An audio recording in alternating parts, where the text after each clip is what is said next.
council, ladies and gentlemen. It's 5 o'clock, time to get down to business. Welcome to the Strategic Initiative Standing Committee meeting on December 5.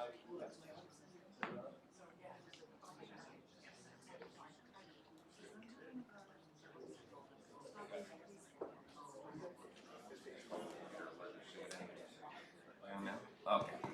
Good evening, ladies and gentlemen. Council, I will call the Strategic Initiative Standing Committee meeting of December 5, 2019 to order. It's 5 p.m. and time to get down to business. Today is the first of two Strategic Initiative Standing Committee meetings on the budget process. With that said, today we acknowledge that this meeting is taking place on the traditional territory of the Indigenous peoples of Turtle Island. We are thankful to share in the special spirit of this place, rich in the energy of Mother Earth, our ancestors, and the love of all creation. I will look now to the Deputy Mayor for the adoption of the agenda. The recommendation is that the content of the Strategic Initiative Standing Committee agenda for December 5, 2019 be adopted as presented. Mayor Saunderson, so moved. Seconded by Councillor Madigan. All in favor? And we are off. Just before we get going, I'll like to take Council through the process, having spoken with the clerk and the CAO. As I said, this is the first of two planned SIC meetings for the budget. The next is on Monday, December 9, starting at 1 p.m. in this room. The budget materials are available on the town website and Engage Collingwood. And we are also planning coffee with Council on December 10 between 7 and 9 p.m.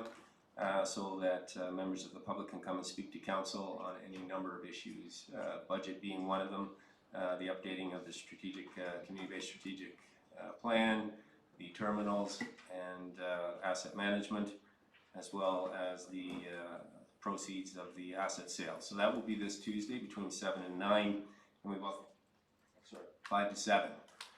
5 to 7. Please come between 5 to 7 when we welcome your comments. For the purposes of today, I'm proposing that we adopt the procedure that's used at county for the budget, and that is that we allow staff to take us through the overall plan on a department by department basis, and that we get through the full budget presentations today, and that we have more insightful comments from the public and questioning from Council at the Monday meeting, which is taking place here at 1 p.m.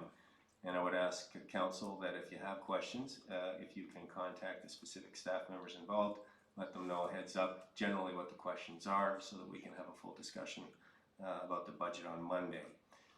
So with that being said, we'll get into item 3, which is declarations of pecuniary interest and the nature thereof. Any declarations? Seeing none, if you find yourself in that position, please let us know. We have one deputation on the agenda for today, and it's from Richard Lemoyne and John Kirby on behalf of CASE, the Cultural Arts Proposal, and a request from Council. So I'll invite Richard and John forward at this point.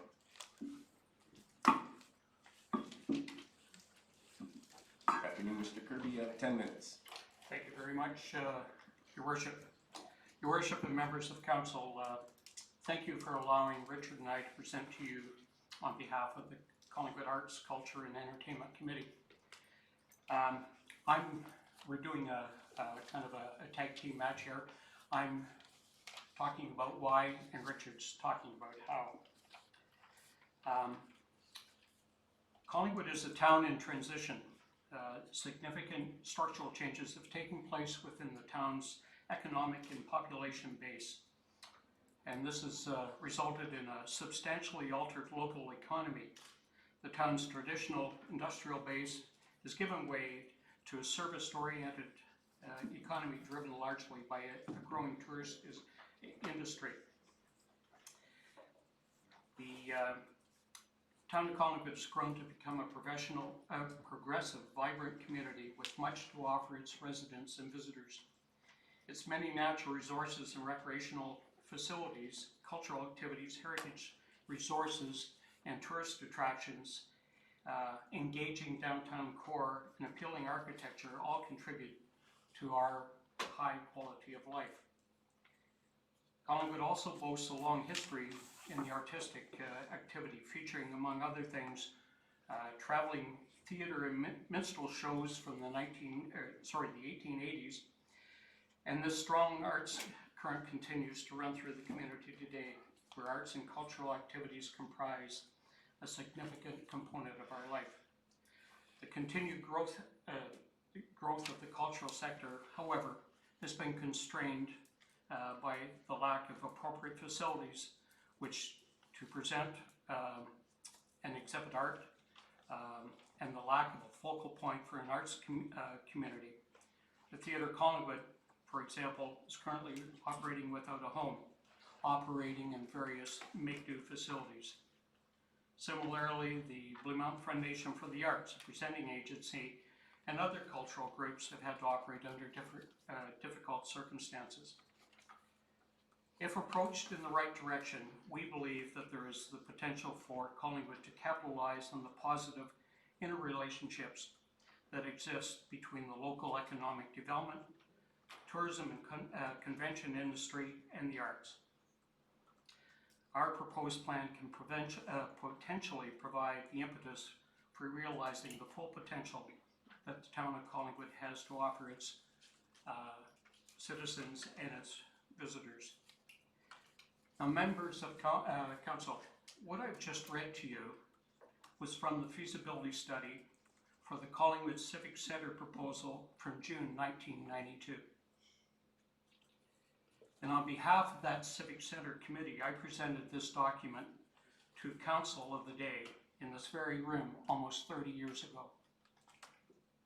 The results of that study supported the construction of a facility in Collingwood that would have included a 600-seat theatre with flexible seating configurations and would have accommodated meetings, theatrical productions, cultural presentations, and conferences. Unfortunately, despite having dedicated and energetic arts and cultural groups and individuals in the community in those days, the town was faced with a number of other costly projects at the same time, and it was felt that the daily usage of the facility might not be sufficient to financially carry this project. But today, as we all know, our community has changed again in so many ways, more ways in the past 30 years than it's ever changed.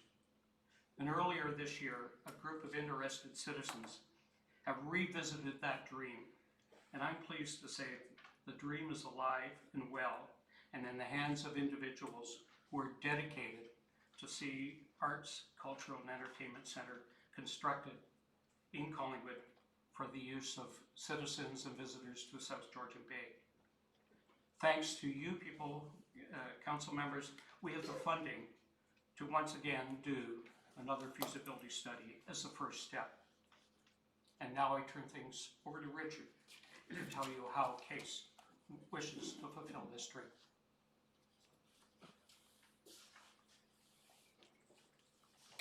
Thanks, John, your worship, and members of council. So I'm here as a member of the Case board. I'm also the chair of Theatre Collingwood, so I'll try and take that off and talk more generally. John mentioned a group of interested citizens got together to look at what's possible in Collingwood. And a little bit of the impetus was the falling out with the Gaiety Theatre, finding ourselves in need of somewhere else and looking around. As John said, we performed in lots of spaces, most of them outside the town of Collingwood, which is unfortunate. But really what we're looking for is something that meets the needs of the greater community. We have some pretty good ideas, but we need some more specific study. So really our request here is to help us as a committee and also to work with the town to properly determine what the needs are of our community. And that'll require further study and a determination of what's economically feasible. Because it'd be great to say we want to build X, but if it's not going to work in the long term, it makes no sense. If it gets shuttered in a future time, and we also don't want to burden the town with ongoing costs. So really we're looking for a feasibility study to achieve that study to determine it. Now, the question might be asked, why don't we go raise funds from the community to do this? And we've got two reasons why we're reluctant to go for fundraising to fund a feasibility study. The first off is, and I have done fundraising for a number of groups, it's difficult to raise money when you don't have a tangible result at the end. Yes, a feasibility study is kind of tangible, but it's just money spent on studies. You don't have something that's there. It's a lot easier to raise money when you're going for something specific. But we also run the risk of the same people that I know would generously give towards the feasibility study would give us a lot more money towards the building. And you rarely get asked the same people twice for the same project, because you get the, didn't I already give to that? So we're trying to avoid that situation and go after that. So that's why we're asking town support for it.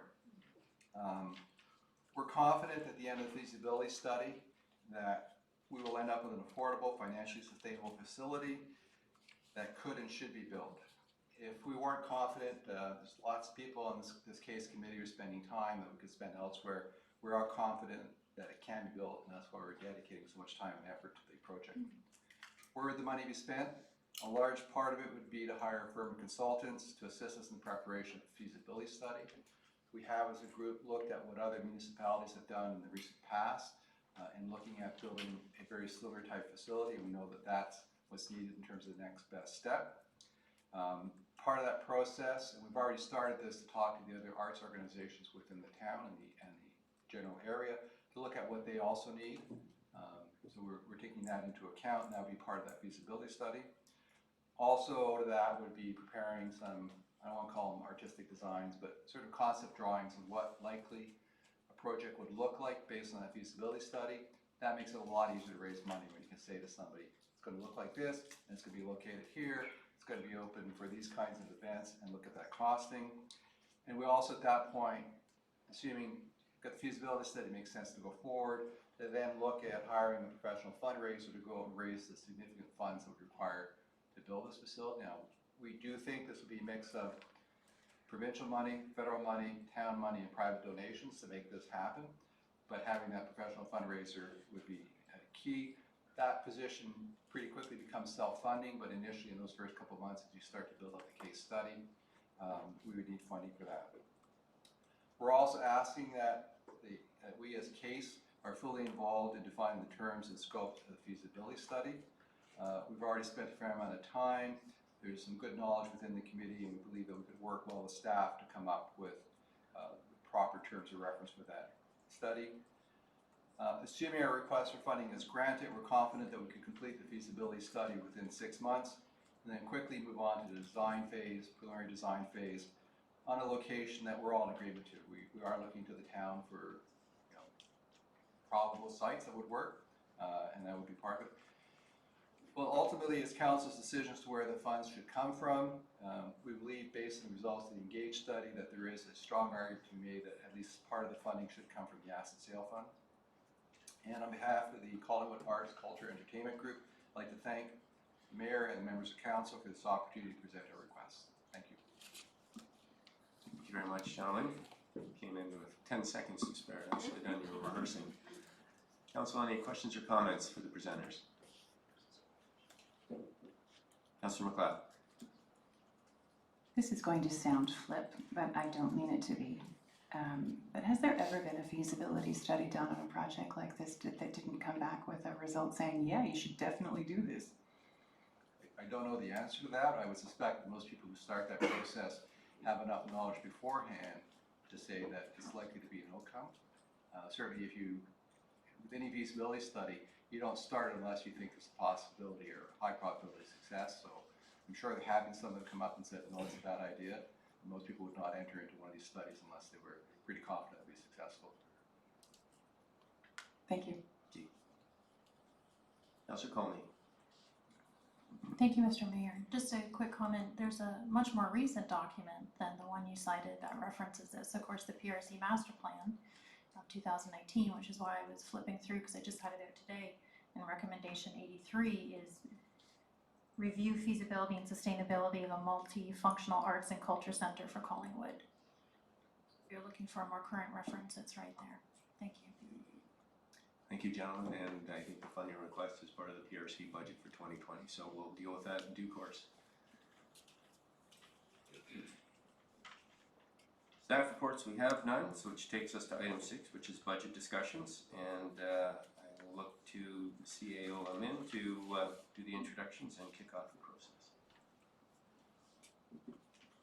While he's getting set up, I just wanted to clarify what you said the procedure would be for tonight.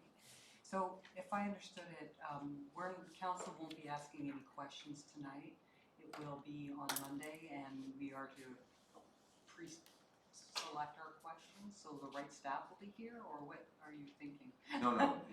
So what I'm suggesting for tonight's purposes is that we get through the whole budget, and which is what we do at the county, and I think it works well so that we have a global picture of what we're trying to accomplish before we start asking questions. In terms of the questions themselves, I'm suggesting that, as is our normal course, that we send the questions to the relevant staff in advance to give them the heads up of what it is we'll be looking for. You don't have to give the verbatim question, just the type of information you're looking for, so that when they come on Monday, they're prepared. And we will be having full staff available on Monday as part of that SIC, so we will have full. And as well, we will be inviting public input on Monday. And I'll pass it over to you. Thank you, Your Worship, and members of council and staff. This is Budget 2020. Before I get into my presentation, I just want to preface my comments by thanking all of the staff in the town of Collingwood, in particular the leadership team, for putting the budget together. I think this is, at least in my tenure in Collingwood, this is the first time that we're presenting a budget so early in the process, and we're hoping that we are able to get through the approval of it by the end of this fiscal year. As you see from the material you've picked up, a lot of work went into the preparation of the budget. I think a lot of thought, and Marjorie and her team did a really good job in trying to prepare us for the budget presentations today. As the Mayor indicated, today we hope to go through the department by department presentation, and we'll give you an opportunity to look at those presentation and the budget document over the course of the next few days, and we'll come back on Monday with hopefully questions that we can provide you with the answers to. The intention also is towards the end of the budget presentation to provide you with what we traditionally have provided you with, which is a service enhancement list. Throughout the process, you will discover in your budget book that there are a number of requests made by staff. I'll speak to that in a minute, but we'll provide you with a roll-up of the service enhancement towards the end of the presentation. And we're hoping to have the final budget presented to Council on December the 16th for approval. Before I actually get into the presentation of the budget 2020, I just want to speak very quickly to the accomplishments in 2019. And it's always difficult to put up a slide like this because obviously one cannot fully account for all the accomplishments across the organization, and you run the risk of leaving someone out. So my apologies in advance to my colleagues if that was done inadvertently. But I'll go through very quickly some of the key accomplishments in this last year. The first one listed there is organizational renewal, and you would about 18 months ago we embarked on a organizational renewal strategy, and I think that strategy is being implemented as we speak. The realignment that occurred over the last several months to try and create the customer service of excellence, the integrated enforcement and inspection piece, and also the transparency and accountability office are now in place. We've got the requisite staff, and we're working hard to try and put those pieces in place to realize the full benefit of the realignment. Staff engagement, I want to spend some time talking about that because I think it's really fundamental to what we do in Collingwood. We have, over the last several years, embarked on a staff engagement strategy, and we've had a couple of all-staff meetings in the last year. This is an attempt to engage staff at all levels in the organization to try and get their input on what we're doing and to get their input on how we can accomplish things in a more collective and a more efficient way. We have launched this year a Service and Innovation Awards, and those awards will be given out tomorrow at our annual staff social. And this again is an attempt to try and motivate and inspire staff to practice public service that is relevant to the 21st century.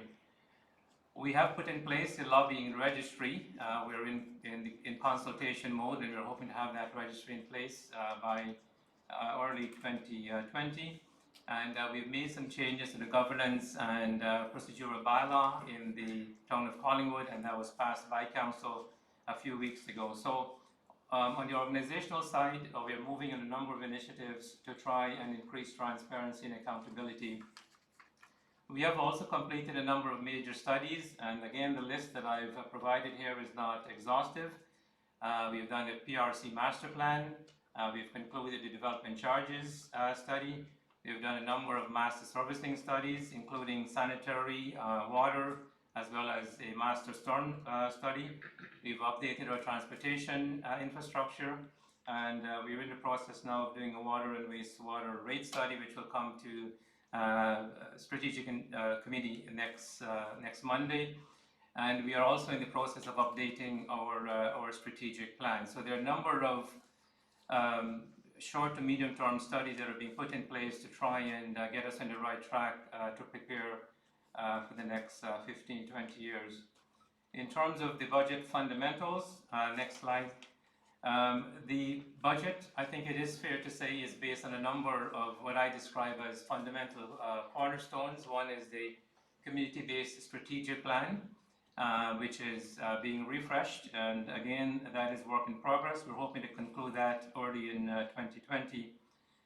The whole idea of what we're doing here is to try and strengthen our fiscal policy and build on the building blocks that Council had approved some time ago.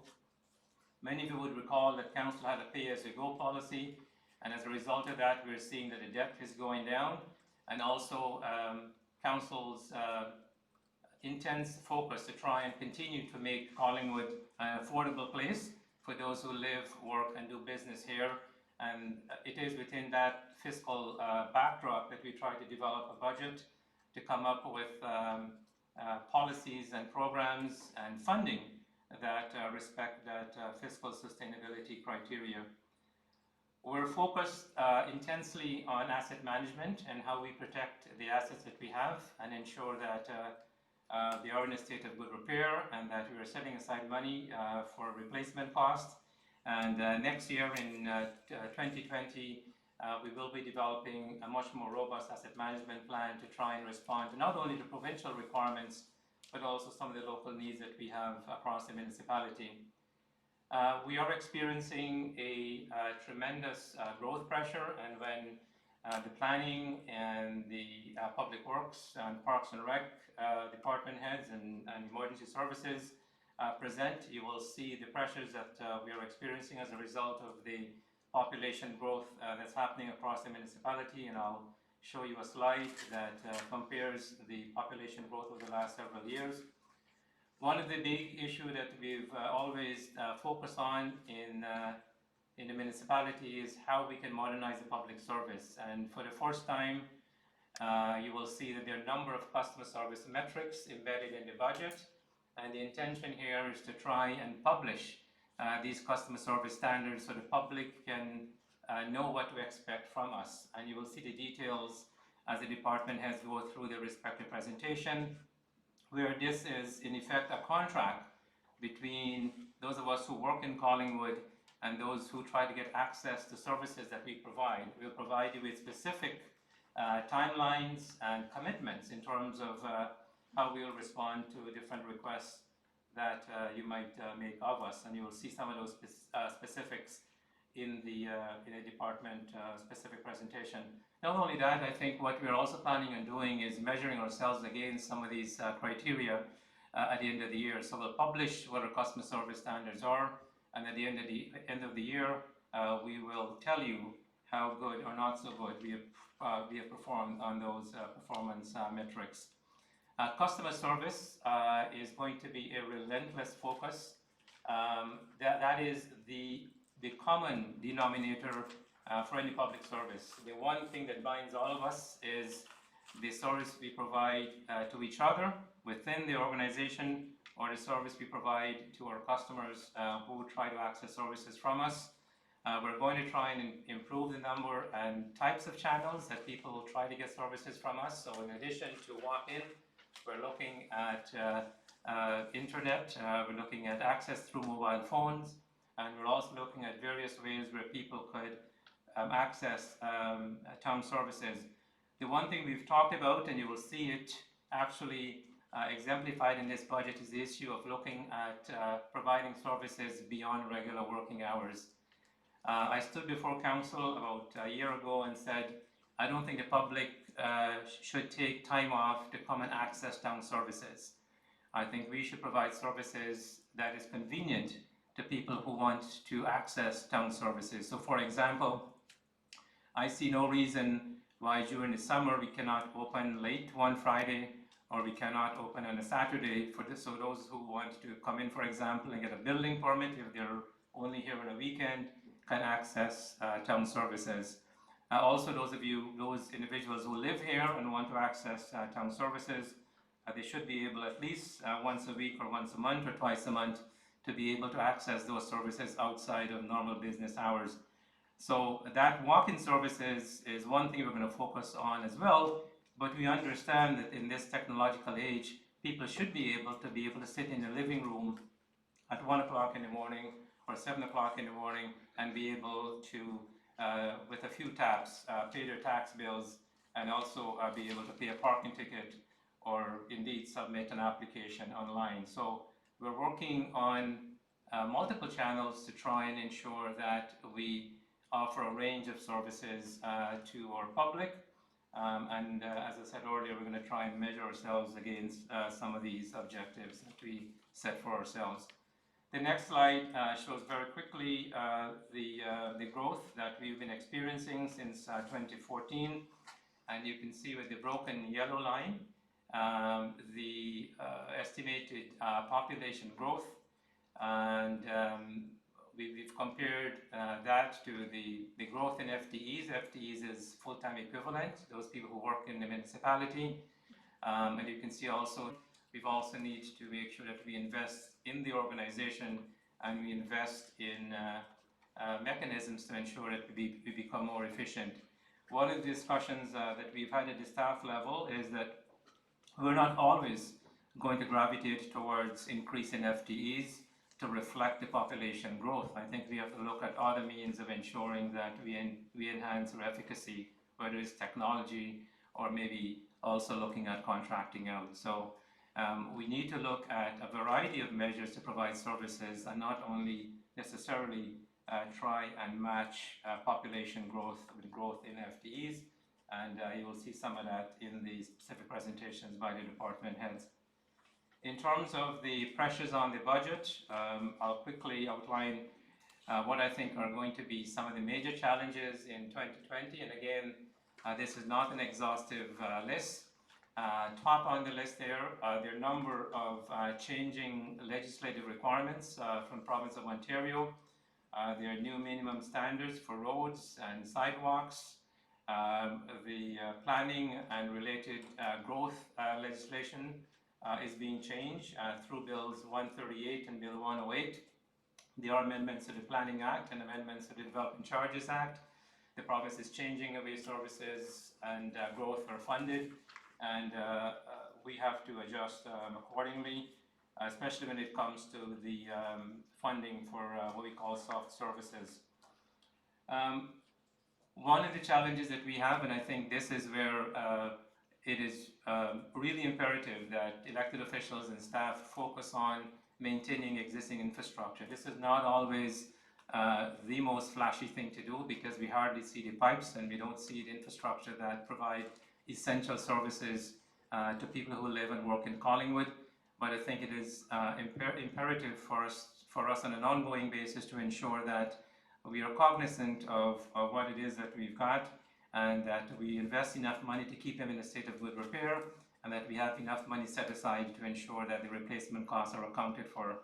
And this has been a big issue, not only at the provincial and municipal level, but also the federal level, and we've often heard about the infrastructure deficit, and this is where the rubber hits the road, where I think we are obligated to try and find ways of ensuring that our budgets do make allowances for adequate investment in infrastructure upgrade and replacement.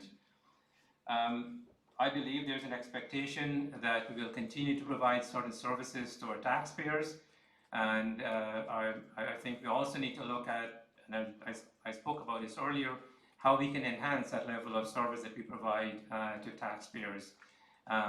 These individuals should be able to access government services when it is convenient, and I think we've got to adjust our service delivery options to ensure that we meet that imperative. I often say that people who normally government is organized for people who work in government, not for people who are trying to access government services, and I think we can flip that around and ensure that those who want to access services know who to go to and can do that in a way that is not encumbered by public service imperatives. Towards the bottom of that slide, I've a notation there that says inadequate reserve levels, and I want to spend a moment or two talking a bit about this. And we've had a judicial inquiry in the town of Collingwood, which was initiated by the last council for all the right reasons, and I think we have benefited from the discussion and the dialogue and the public hearings that Justice Morocco and the staff and council undertook, and we look forward very much to receiving their recommendations in the new year. And in fact, one of the things that we are poised to do in the new year is to try and ensure that we set aside some flexibility in our fiscal plan to ensure that we can implement the recommendations from the judicial inquiry. The judicial inquiry is costing us much more than we anticipate. We had initially contemplated funding the judicial inquiry from the Working Capital Reserve Fund. That fund is now depleted, as is the Supplementary Assessment Fund and also the Capital Contingency Fund.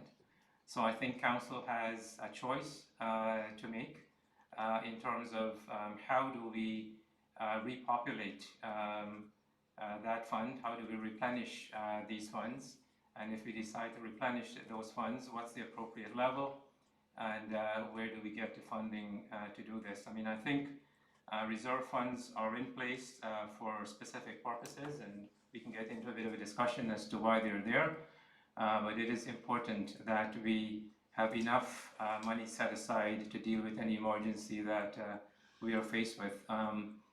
We saw the impact of the high water levels on the shoreline, for example. That's just one instance where the municipality is called upon to go beyond its insurance coverage to fund certain initiatives in the community, whether it's natural or otherwise. And I think we have to find a way to ensure that we have money set aside to deal with some of those emergency situations. Climate change is a reality, and Council did adopt a resolution dealing with the urgency of that phenomenon, and we are putting in place a strategy to try and ensure that the work that we do in Collingwood is viewed through the climate change lens. Insurance cost is on there because this is finally caught up to us. Many municipalities last year experienced up to a 20% increase in insurance cost, and you'll probably see a similar increase in Collingwood in 2020. So this is not unique to us, but it is something that we have to deal with in 2020. Just very quickly, final slide on what do we expect to accomplish in 2020. The official plan has been launched. We've got a consultant, and we're hoping to work in earnest to get an official plan, if not completed, almost completed in 2020. This is one of those foundation documents that we require as a municipality, and it would be the document that guides growth for the next 25-30 years. It is of fundamental importance that we invest the resources to get this done, and that is one of the key accomplishments we're hoping to satisfy in 2020. The Economic Development Action Plan, the Mayor's Task Force has kicked off their workshop last couple of weeks or so, and we're hoping to conclude those discussions in the next few months to get the Economic Development Action Plan wrapped up. I did mention that we're going to move quickly to respond to the recommendations of the Judicial Inquiry. The Asset Management Plan, again, this is not only in response to the provincial requirements that recently came into being, but also as part of our good governance, and it is important for us to update and have a robust asset management plan in place. We are looking at enterprise-wide IT solutions, and primarily to deal with and drive some of our customer service initiatives, but I think it's more than that. Council had approved an IT steering committee. That steering committee is now meeting and fully engaged, and we are going to try and optimize the use of technology across the organization. One of the things that we were worried about is the independent nature of the way procurement occur on IT issue across the organization. We need to make sure that whatever is being bought, it's interoperable, that can speak to each other, and that we have a fully integrated IT system that works across the municipality. Our accommodation requirements is still outstanding. The previous council had a report that was presented to them outlining what the key accommodation challenges are. We are going to begin to chip away at some of those issues in 2020, but I think the bulk of that would be deferred until we can find the requisite resources to support that. But that is becoming an issue and something that we have to address in the medium term. I spoke about the whole idea of the customer service standards that we plan on developing, and have the multiple channels in there to ensure that we can provide people with multiple points of access into the municipality. We are going to advance in the environmental initiatives and try and, we are already doing a few things in the corporation itself to reduce our carbon footprint, and we hope in 2020 to take that outside of the municipality as a corporation into the businesses and people who live here. And we are also undertaking a compensation review for both staff and council. And the one thing I should add, this doesn't mean that there will be an automatic raise. Compensation review is a requirement that we put in place to look at how we benchmark against municipalities on an ongoing basis. And we are in the business of competing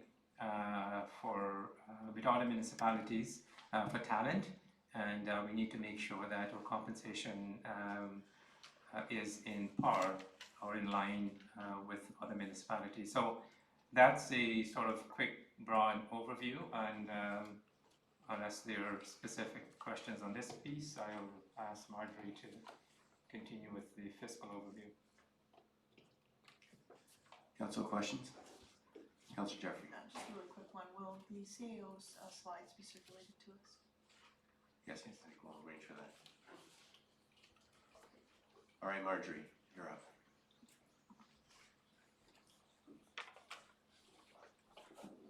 Thank you, Worship.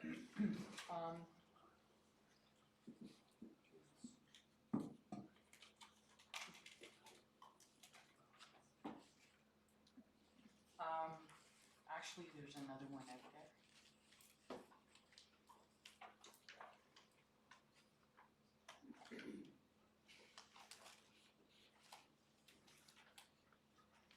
I think it's just budget overview.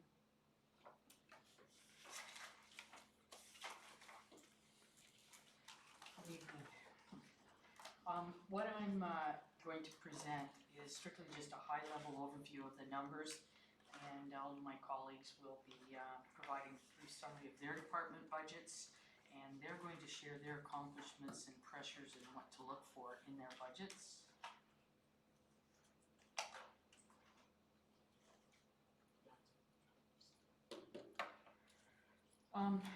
The 2020 budget is operating expenditures are expected to decrease by 1.3 million and arrive at 58.8, and our capital expenditures are expected to decrease by 1.6 million down to 31.4. So our overall budget will be $90.2 million, And that's a decrease for various reasons in the capital works. They actually do follow a trough and crest. So this is not unusual in terms of capital. The proposed revenues in this, because we have to prepare a balanced budget, so we have to have the same $90 million in revenue. We have user fees are showing an increase from, and those would be increased mostly in the water, wastewater areas, usage and consumption there, plus we've been increasing our fees and charges to compensate for some of those other amounts. But that's an increase of $300,000. The use of development charges are anticipated to decrease by $1.2 million. And the reserves and reserve funds, we anticipate a decrease there of $3.3 million. We unfortunately do anticipate an increase in the monies raised through tax dollars by $600,000. Our operating budget, general government, has got 16% of the pie. Fire and police are 9% each. Transportation services are 14%. PRC is 11%. Planning, development, library services, and the capital levy are 3% each.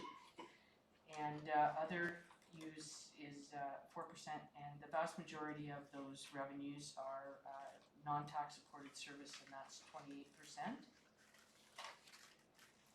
The capital budget, we have non-tax supported services there providing 45%, transportation 34%, PRC will be 16%, the remaining 5% is going to be split between other fire, police, library, and general government.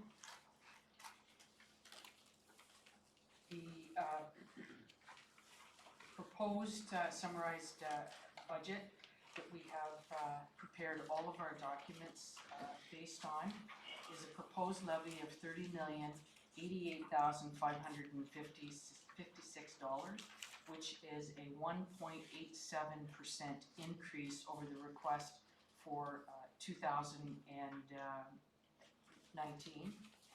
The inflation and unavoidable increases incorporate the increases related to the contract settlements from 2018 and 2019, and a cost of living increase for non-union staff, which is equal to the QP rate of 1.9%. The various other amounts have been, staff have been very diligent in keeping the increases down where possible. As you can see, we've had decreases in many areas of the budget this year. So the effect on the average property owner, this year our average residential assessment is $324,000.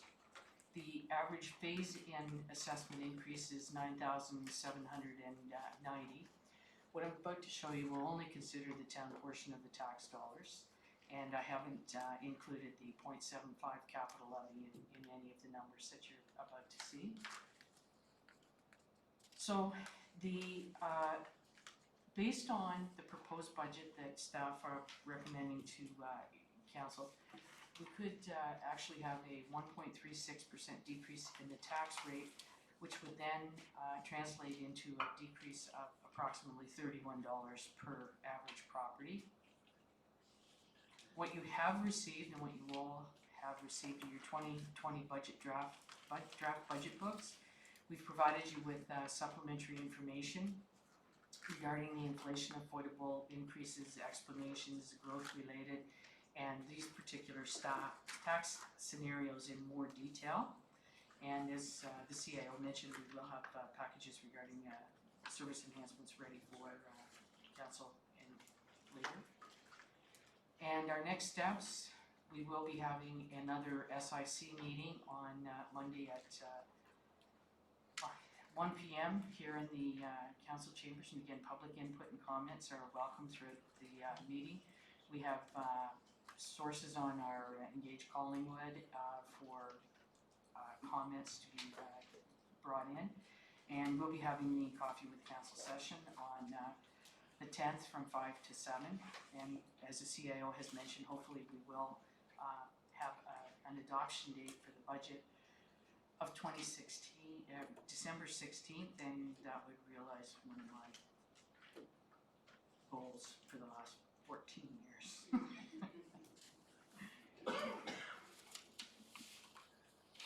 That's it. Thank you, Marjorie. Zero, did you want to add some comments? Yeah, through your worship, I just want to embellish something that Marjorie said, and you'll get the roll-up of the service enhancement requests that staff is proposing before you leave tonight. But you will see as the department has go through their presentation that there has been requests for service enhancements in a number of areas, and some of that translated into new staff. Now, the initial position that we have taken is that we're not prepared to recommend the full-time permanent addition of new staff to the organization. Where there are service enhancements, we're looking at putting staff temporarily in those positions. So we're prepared to hire staff on contract or look at other service delivery options rather than bringing in new full-time equivalent. So I just want to preface the department has come in by saying that, because you will see through the presentation that there has been requests for some staff. And at the risk of preempting some of the discussions, I mean, I think one of the things that we also look at was to ensure that, for example, there might be a request for an additional FTE. That's because in some cases in that particular department, and I can speak to the Treasury Department for example, the overtime that we are paying is enough to cover the cost of that individual. So I just want to provide you with that perspective, because staff work very hard to try and bring a budget that we think is affordable and that we think fits within the public policy and public finance context that we are faced with. And I just want to, again, thank staff for sharpening their pencils and coming up with these ideas and proposals to help you navigate the budgetary process. So you'll hear some of these presentations as the department has go through them. I just want to mention that on the FTE side, that's a perspective that we're recommending a staff. Of course, council has the prerogative to decide or tell us otherwise. Thank you, Fareed. And which department will we be starting with? We'll start with based on the book. Is that one? That one. That's general government. Marjorie? That would be me.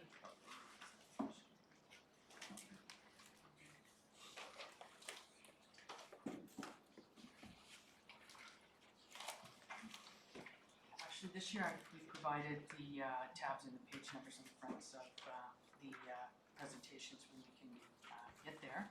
And this, the corporate management section, you have to remember, is clerks, finance, office of the CAO.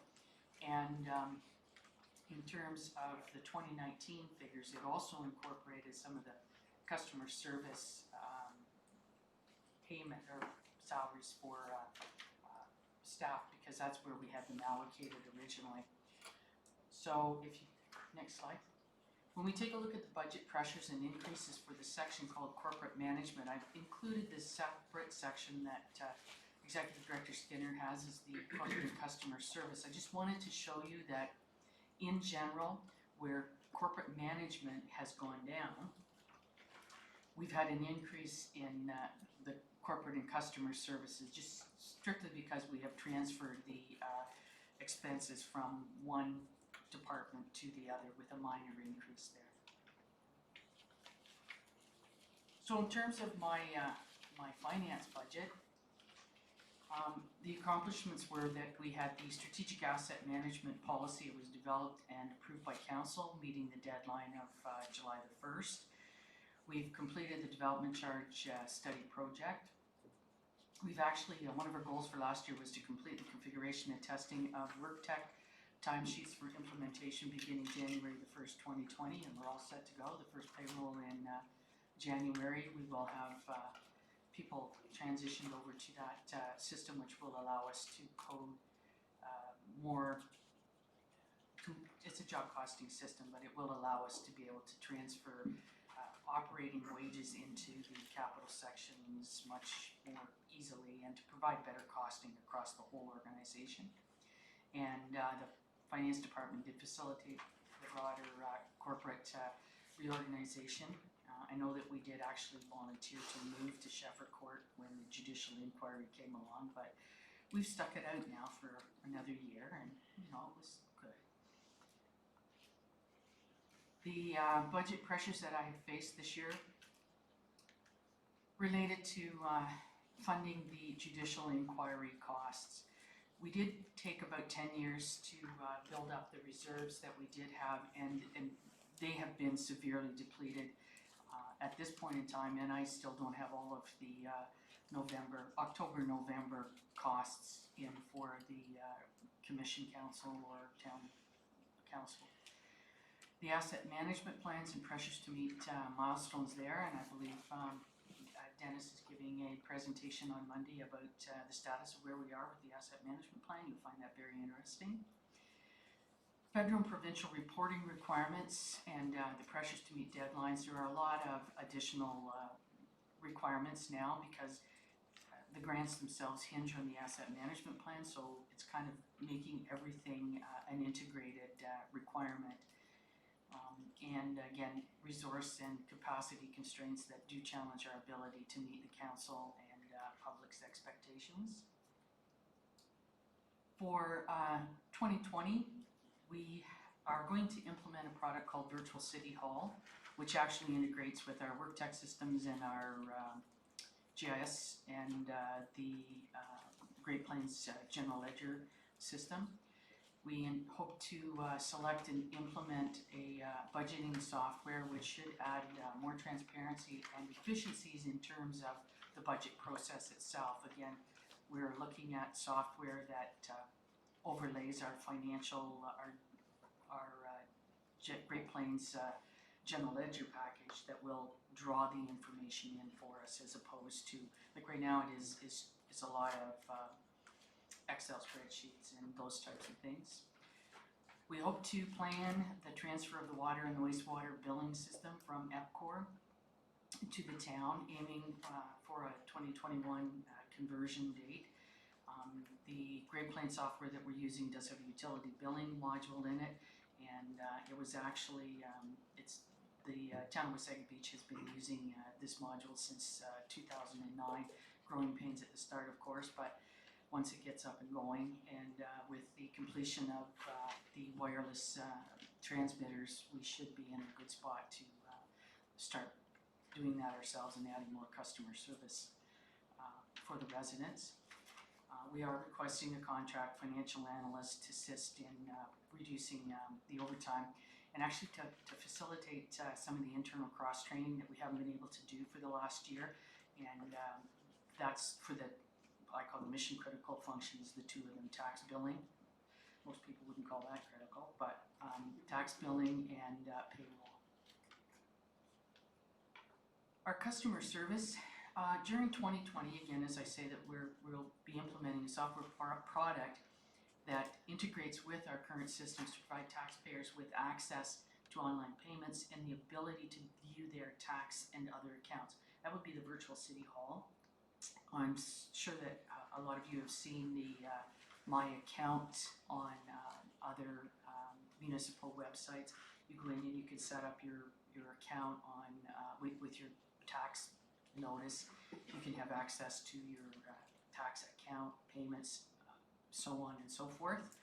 And that ability will extend to the water and wastewater accounts when we do bring the billing in-house. So you'll be able to come in and see your history and everything right there. Again, the implementation of a budgeting software tool, which includes a data visualization capability, will help with transparency and creating trust in the taxpayers and residents, because it will allow us to communicate our data visually and in real time. Again, when we're looking at these packages, we're looking at stuff that integrates with our current general ledger. So the draw in of information will be an automatic type of function, and it will be real-time data that people end up looking at. So that's what we're looking for. We're looking for a product that will provide specifically the visualization for the capital budgets. We have questions throughout the year saying, how far along are we with this project? When are we going to start that project?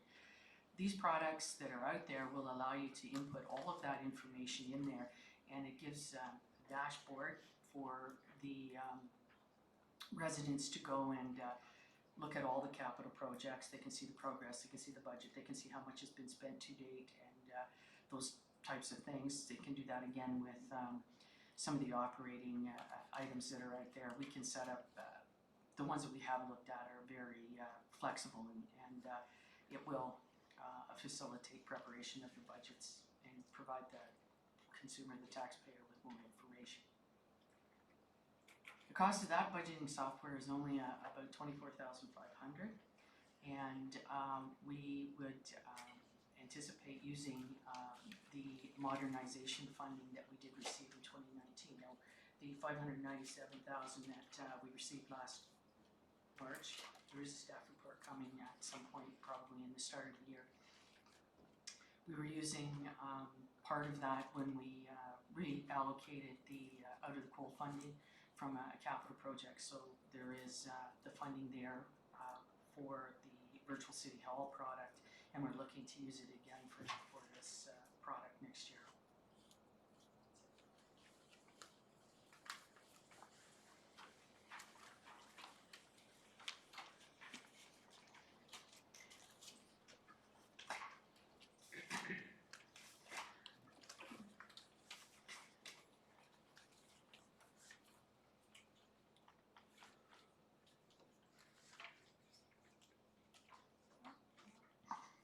So I am on tab 1, page 43.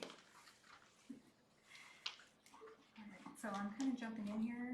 As you know, Sarah's away, so excuse me if I don't know all the information. But for 2019 accomplishments in clerk services, we had the completion of our municipal and school board election requirements, finalized the sale of the Collingwood Regional Airport, provided continuous support to the judicial inquiry throughout the year. I reviewed our governance structure and procedural bylaw, which came before you last month.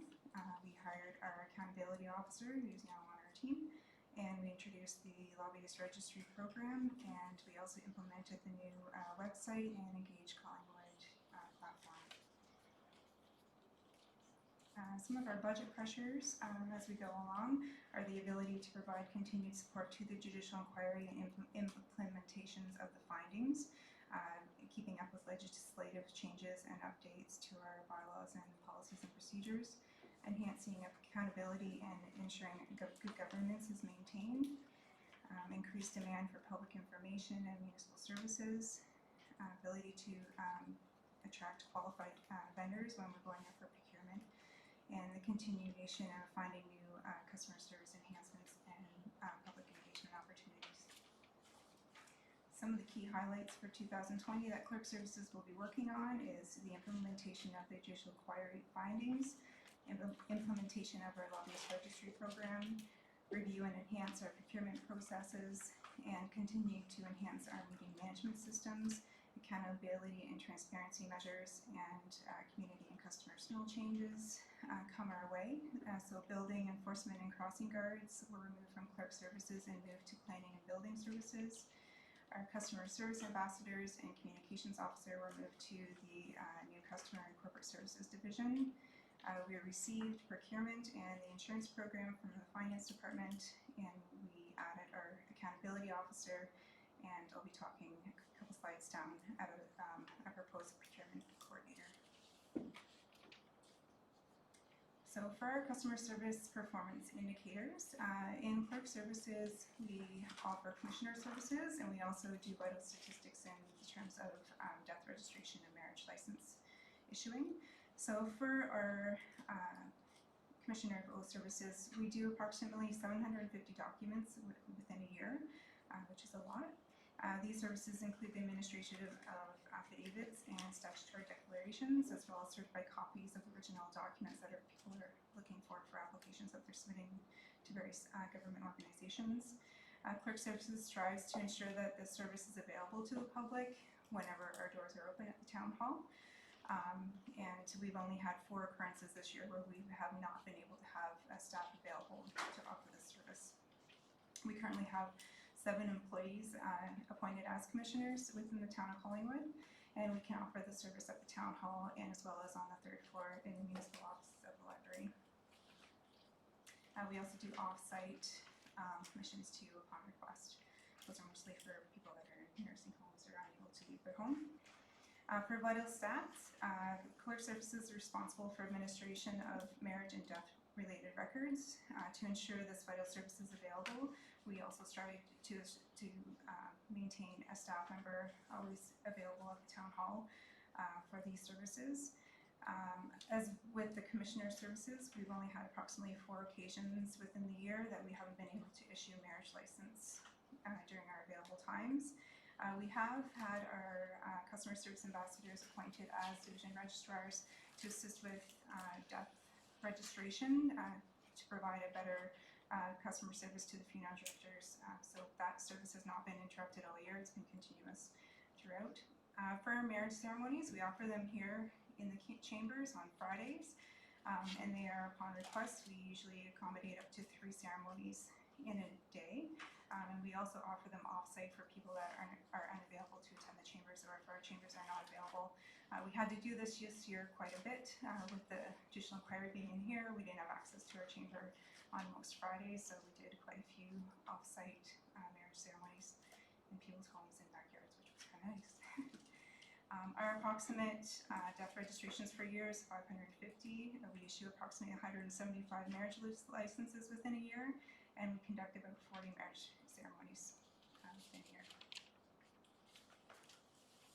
For growth-related asks, as the legislative requirements for procurement become more and more complex, the role that was dedicated to purchasing officer in 2015 has grown.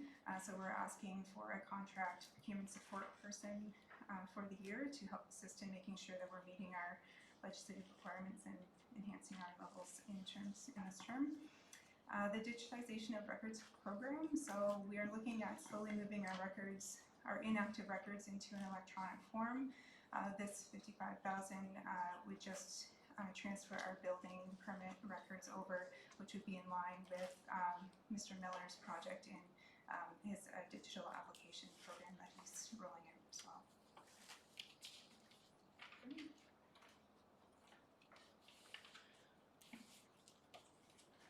Thank you, Becky.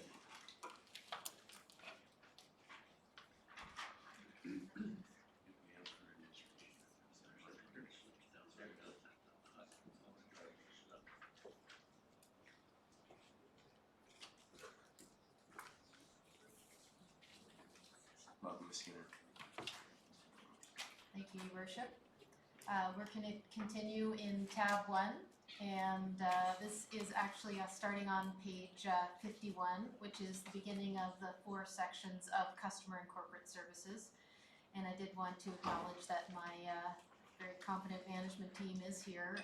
Adam Ferguson, Dave McNulty, Melissa McQuagg, and Mike Nance-Cavill. So this is a realigned department, as you just heard, and administration portion. So this, starting on page 51, covers administration, which would be me, and eventually an executive assistant that I share with our CAO. Corporate services, corporate communications, and any climate change, green items, and intergovernmental affairs. So accomplishments within this first year of the realignment are the Center of Excellence implemented. We had a small hand, maybe not as strong as the CAOs, in the standards being set by each department for those customer-facing services that you'll see in each presentation. We had about 10,000 in-person interactions at the Town Hall with our new implemented customer service ambassadors. we've proposed a refresh of the community-based strategic plan, which is out now for public input and further input by council. So I'm very excited about that process and the input that we're going to receive. And there's been extensive communications updates with Adam Ferguson's arrival, which we believe have enhanced openness and are regularly reported to one of our committees. On the next slide, for this portion, one of the department, the budget is new, so the difference is the entire amount of the budget, but the treasurer presented to you earlier that the overall difference between all of this corporate portion is about $78,000. The contributions here from this department are, there are none. We have in customer service about $100,000 in capital. That's largely for renovating in town hall. One of the things that we want to do there is to change the front counter a bit so people have more privacy when they're coming in to talk about their tax affairs or their marriage and death certificates and that kind of thing. And that will also allow us to repatriate some of the staff that have been down at Shepherd Court, for example, the financial staff, to subdivide some offices and that sort of thing. And we have about $5,000 in its software for customer service, so we'll be able to better track that we're going to be able to meet, that we are meeting some of our customer service standards that were just set up. On the engagement here side, or communications, there's a service enhancement that we have proposed. You'll see in the summary at the end. We have quite a bit of transformation left to go, in my opinion. There is an intention to increase meaningful two-way communication with the community and become much more proactive in our communications planning and our ability to meaningfully interact with folks. So we've proposed that during this year of 2020 that we would have something like a consulting assignment to help us with some of the routine work just in this hump year as we move to a different way of thinking about our public communications. So that's not in the total of anything that says service enhancement is not yet in the current total of $773,350. And as well with climate change, we have had the climate change crisis.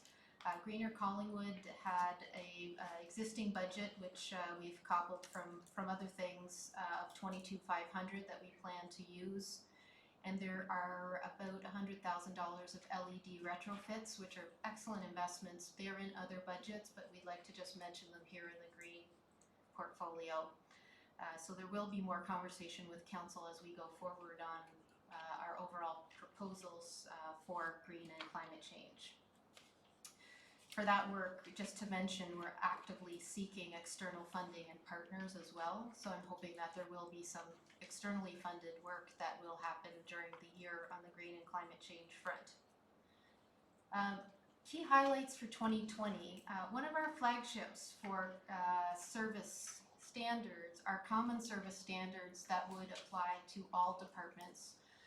So working with staff and with our CIO and department heads, we proposed this set of common service standards that pending this budget, we would implement across the organization, that our offices, that our front desks would be, there's about 6 locations where we have public reception desks. They would be open our standard hours.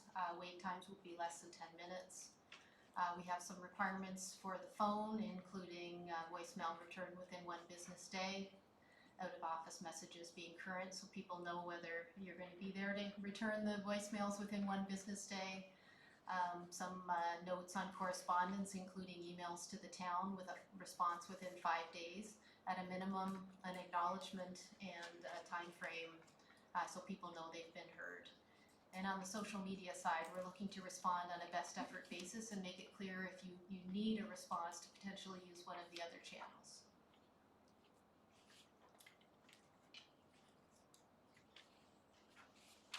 The other key highlights for 2020 include proceeding with our customer service strategy, the tracking tool I mentioned previously, which would lead to a report card, and the town hall refurbishment, which I also mentioned at the front desk.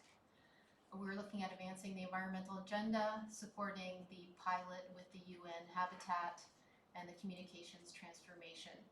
In addition, there are a couple of service standards just for this department to continue to track the customers that we reach through communications and to monitor and increase the number of online payments that people are able to make. The next slide is section 2 of the 4 that are in customer and corporate services. This relates to, still within tab 1, page 61 of the budget. It's Dave McNulty's area. And accomplishments on this, in this area have included publishing a white paper on grain terminals for public consultation with the support of this committee. The town hall generator is an emergency generator which did leap into action as it was supposed to recently when we had a short power outage with facade restoration here at the historic town hall. And you can see a beautiful picture there of the covered space on the top of the library, which with some repairs this year will shortly be available for booked public access. And there's a beautiful view from the top of the library.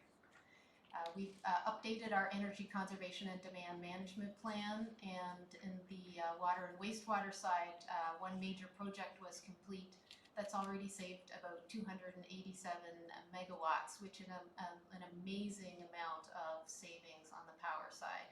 So kudos to them. Staff accommodation is something that we talk about quite a bit, and we do intend to come back to committee and council with a more detailed plan, but I wanted to give you a very brief overview because it does relate very specifically to the budget. We have about 181 full-time staff. They sit across 14 buildings, some of them very specific like town hall, and some of them not so specific like perhaps if you work in the wastewater treatment plant.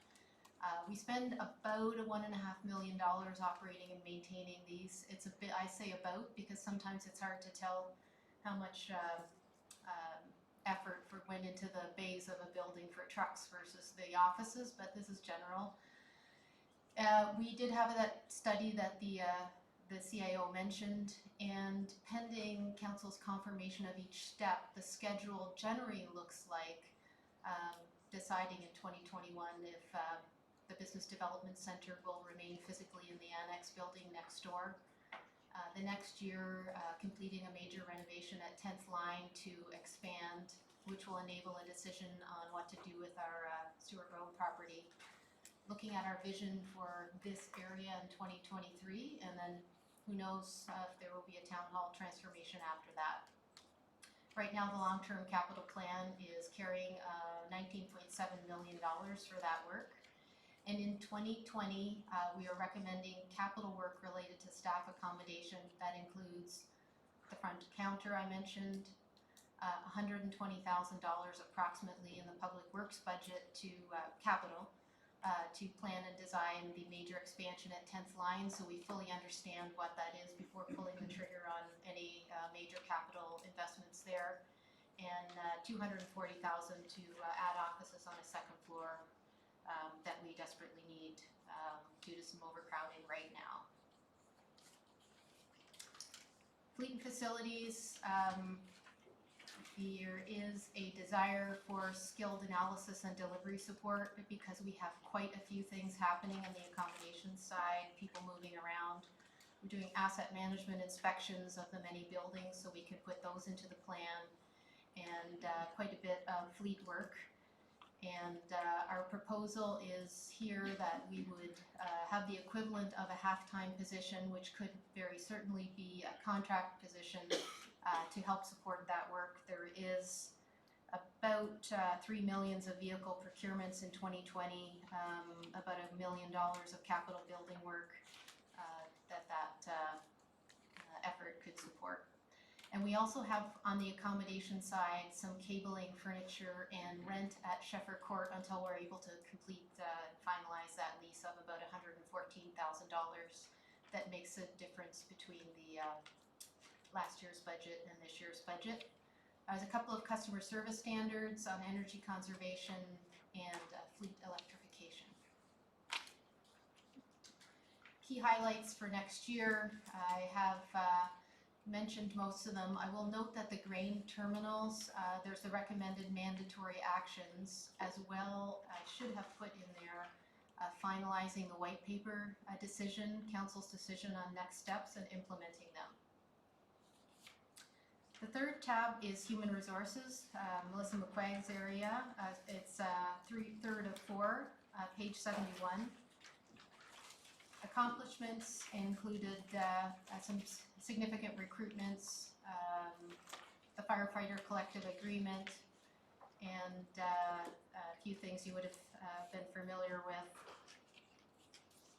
The human resources budget is quite static, just some cost of living type changes. And they do have a request, which I support, for an 8-month co-op student. It's a service enhancement. That number is not in the chart above. And it would help with the digitization of records and the number of recruitments that have been occurring. Key highlights going forward in 2020 on human resources include the compensation review. We were looking at whether a wellness program or would be a good investment. 2 more collective agreement negotiations. And the customer service standard is to have all workplace incidents investigated and acted upon. This department is inward facing generally, so our customer service is about service to other departments. The final piece is starts on page 79. It's information technology. It's Mike Mansfield and his team. Accomplishments in the past year included a major savings in Microsoft licensing. That was quite useful. What is unusual to see a relatively static IT budget, and this one is, thanks to Mike and his team. We're trying a new software where we're hoping to save about 100,000 pages of our 750,000 that are typically printed across the organization, which would be fantastic. And I have a quick slide on the next slide is just a look at one of the types of dashboards that our GIS folks have built with the building department. You can find this on our website. Wonderful information available about what's going on in building and other places in Collingwood. The budget is on the next slide, and it's actually 9.5 thousand less than last year. And we do recognize that we're doing better and more analysis for corporate-wide projects than we ever had been doing before, because we want to make sure our investments make sense. The highlights for 2020 include the high priorities that the IT Steering Committee has identified, including online payments, the building and planning online applications and payments, customer service tracking and reporting, and our standard is an internal-facing one, which is looking at having less help desk tickets, which means we've done things right the first time and people are staying up and working well. And that's it for me. Thank you. Pending your questions. Thank you, Sonia. Council, any questions for Executive Director Skinner?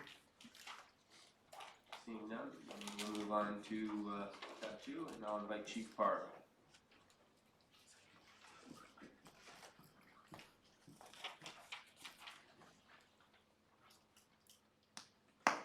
Worship, thank you. I guess I didn't get the memo. My presentation's about 3 hours long, so I hope everybody stays awake. Starting on page 89, tab 2. So the start there is just, this is what we offer the town and council for our services. Thanks. So one of our biggest accomplishments for last year was promoting equity, diversity, and succession planning for the future. We conducted 3 boot camps for all female firefighter recruits with great success. One's attending Fanshawe for firefighting school. One's enrolled in Southwest Academy for firefighting school. And one is going to do their degree before they go to firefighting school. So it's nice to see that we had results out of that. We also ran a life skills class for CCI, And what the outcome of that is that the 25 female recruits that we had in there all realized that they had to up their math skills and sciences. So it was really successful that way. So our customer service model for administration, we're following the executive director's line, we're listed in that. Fire prevention, I broke it down into 2 sections. So life safety priorities, high priority. I give you some, we had 32 complaints. The same day as what our standard was to meet it, and this standard was met 100 times to respond. Moderate priorities was 50 requests, and that's requests for inspections that we didn't believe was life safety, but still important enough that we put it at moderate. And we looked at it, and 95% of the time we met the standard to the same day, and then 5% we met a standard within at least 24 hours to address these issues. And suppression, the level of service standards there, we follow the National Fire Prevention Association's standard for 1710, 1720, and that gives you a response time of 8 minutes or less 90% of the time in the community. I didn't like to do it with 90%, I wanted to show you 100%, and that's what the times are that are on the chart there. So in 2019, our average response time was 5 minutes and 37 seconds. And then you can see our calls. That was our calls so far to date. And since then, we've run 72 calls since November 25th. So it's been a busy few days for us. So the budget pressures and increases, dispatch services, employees benefits, emergency 911 dispatch, gas, oil, insurance, salaries full-time, salaries allocated. So our 2019 budget was $4,962,671, and 2020 it's up to 131,964. So some of those is population growth with dispatch, the enhanced 911 and next generation 911 is going to cost a lot of money, and Barrie Fire just doesn't absorb that, so that's something we do. Also with the 911 emergency 911 dispatch contract we have through the County of Simcoe, it went up 10% this year. So everything seems to go up with growth. With the salaries for allocated and full-time, that was the settlement of the contract, plus the 1.9 for non-union. And also in there, I had 8 members of the department move class moves, so they moved up in ranks. There's increments from probationary, 4th, 3rd, 2nd class. So 8 members in 1 year, and that took a hit to the budget for salaries. So I threw this slide in so you understood some of the revenue streams we have. And it doesn't look that impressive, but I will explain it is.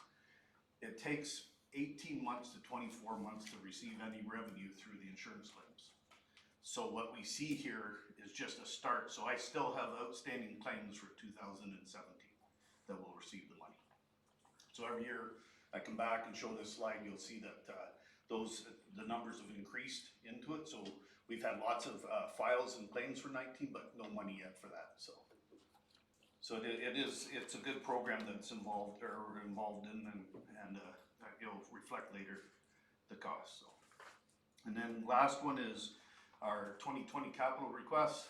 We have a 2012 Expedition. It's a command vehicle. It's past its life.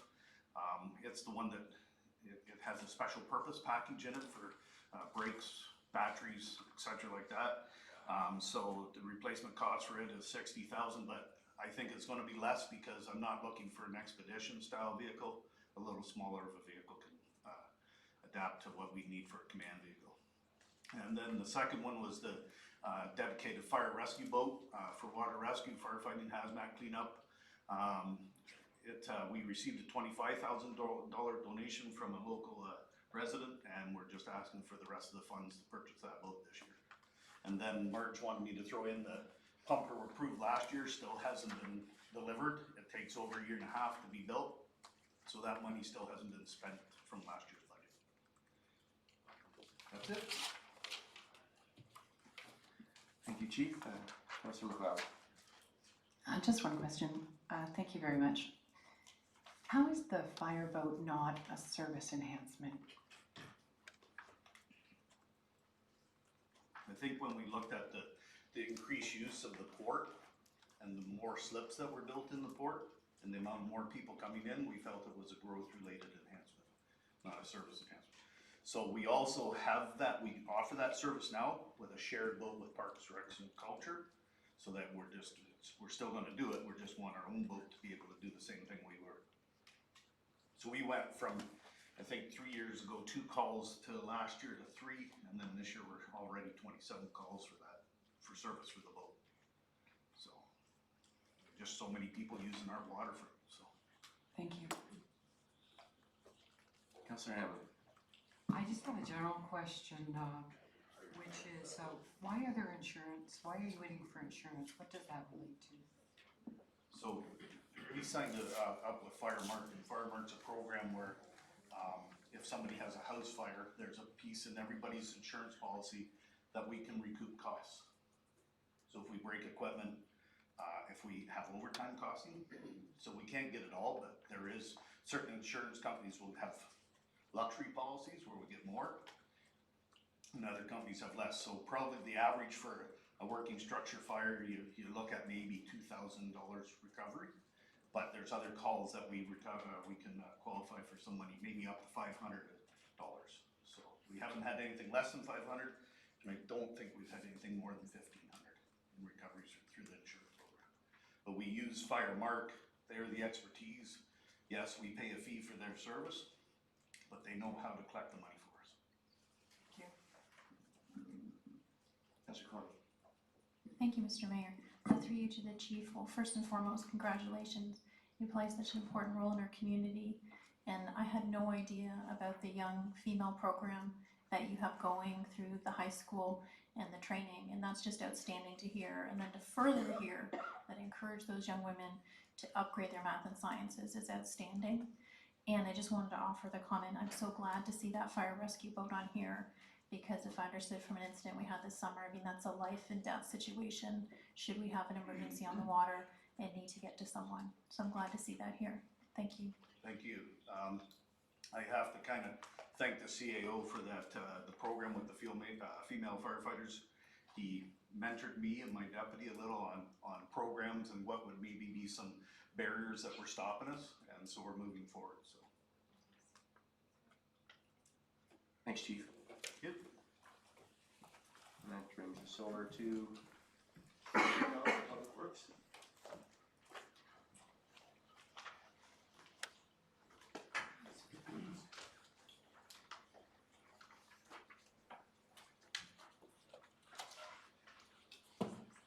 Thank you very much, Mayor and Council.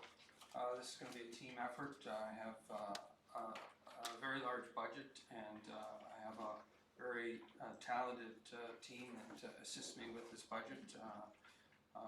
At this portion, I will have John Bellick assisting me through the engineering and capital component of it.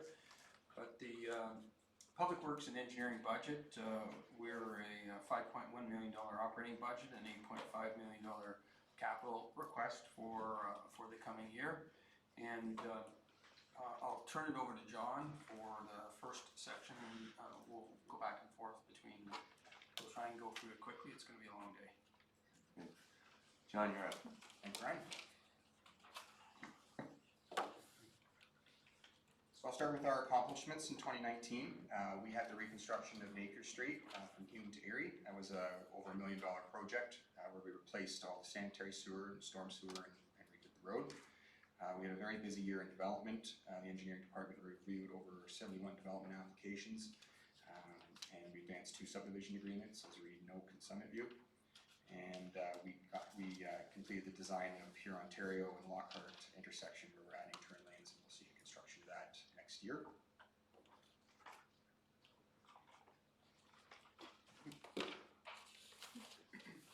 Sidewalk installations, we saw about 600 meters of sidewalk replaced this year. One of the major components was on 2nd Street, and then the remaining 400 meters were various repairs around town, damaged sections. Next. We completed the crosswalk installation at Huron, Ontario and Hamilton Drain. Next. Several asphalt resurfacing projects. These are shave and pave operations. We repaved a section of Heritage Drive and the neighborhood around Ferguson Park, Cameron, and Oak Streets. Next. We completed an EA for Mountain Road and 10th Line. This is, Mountain Road is currently in the detailed design phase. We have been working on our master servicing plan for sanitary and water. This is almost complete. This is a very large report, and it will be coming to Development and Operations Committee shortly. We completed our master transportation study, and we completed an engineering component to the development charge study. We completed a floodplain study of the Oak Street Canal and a hydraulic assessment of the Cree River. Next. Overall, our year-to-year, we're proposing a decrease in budget, and that's mostly related to a couple of large study projects that we had in the previous year are no longer proposed in this year. There's $130,000 in studies, and our debenture costs are going down as we are paying off our loans. So that's our maintenance component is up by $38,000, but overall, when we account for a couple of those major studies that aren't necessary in 2020, we're seeing an overall decrease in our budget. Pressures. So some of the pressures we're experiencing in this particular budget, we have aging storm sewer that needs replacing, and that will show up in our capital program. Development and growth is definitely a pressure and stress on staff and staff resources and the number of applications they're reviewing. Construction is up to, and construction inspection both on this development side as well as our own capital program. Winter maintenance, with the growth, we're seeing winter maintenance stresses. We anticipated in 2019 that we would probably have to expand our winter maintenance requirements. However, we have been purchasing combination units over the last couple of years. That's a unit that can plow and sand at the same time.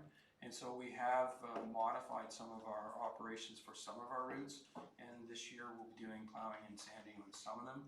And we've reduced our number of sanding routes. So overall, as we acquire new equipment, we're going to be moving towards that, and hopefully that will help us in terms of CEO Fareed's comment in terms of how do we deal with growth pressures, and we try to be innovative, and this is one of the ways that we're trying to move forward and not come through and ask for additional staff, and we initially anticipated that could happen this year. However, with some of our changes in our operation, we're not asking for that. Some of our objectives for 2020 from a capital perspective. We're going to be completing our master stormwater study, and we're going to initiate the second phase of that study, which will identify improvements to mitigate some of the deficiencies that we identified in the first phase. We're going to continue to update our engineering standards manual. We have our biennial bridge inspections. That's a regulatory requirement. Every 2 years we have to inspect all of our bridge structures. Our traffic calming policy, which has been identified as a service enhancement in budget. And miscellaneous transportation studies. We need to look at a few intersections for signal warrants and see if we can improve timing at various intersections. Next. So our objectives for 2020 from a capital perspective, there's really eight major projects, and I'll just walk quickly through those projects. Next. So Mountain Road upgrades, that's about, next year we'll be spending about $1.4 million. This includes land acquisition and engineering, and then about $1 million, a very large component in utility relocations in preparation for construction. Construction is scheduled for 2021, 2022, depending on how efficiently our property negotiations go. Next. Next project is Peel Street Urbanization. This is from Hume Street to Bush Street. We plan on doing the engineering next year for approximately $85,000, and this is a result of badly damaged storm sewer underneath Peel. So we'll do the engineering next year and construction in 2021. Minnesota storm sewer repair is $50,000 in engineering. There's a very badly damaged storm sewer underneath the 40 Huron property, as well as the Leisure Time Club. That actually extends all the way up to the Minnesota Trail, but we're going to be phasing this project. So it's quite a large project. We'll be applying for funding under the ICIP funding program. So we're looking to do some design work next year and construction the year after. Next. This is Huron and Niagara crosswalk. It's about $275,000 in engineering and construction. So this crosswalk is to help people cross Huron Street to get them to Sunset Point Park. We get a lot of requests for this from the public. Since Huron Street's a MTO connecting link, we had to get MTO approval. It took quite some time, but we received their approval earlier this year. So this project is identified as a service enhancement within the budget. Next. This project, Napier Street from Hume to Dillon, this is about $2 million in construction. This is part of our annual sanitary renewal program. So we'll be rebuilding the road, the sanitary, the storm sewer, and we'll also be adding a sidewalk to the west side of the road. Next. Huron-Ontario Lockhart turn lanes, this is about $1.6 million in construction. This includes left turn lanes on the side streets, new water main on Campbell, and new sidewalk along Huron-Ontario to Tracy Lane.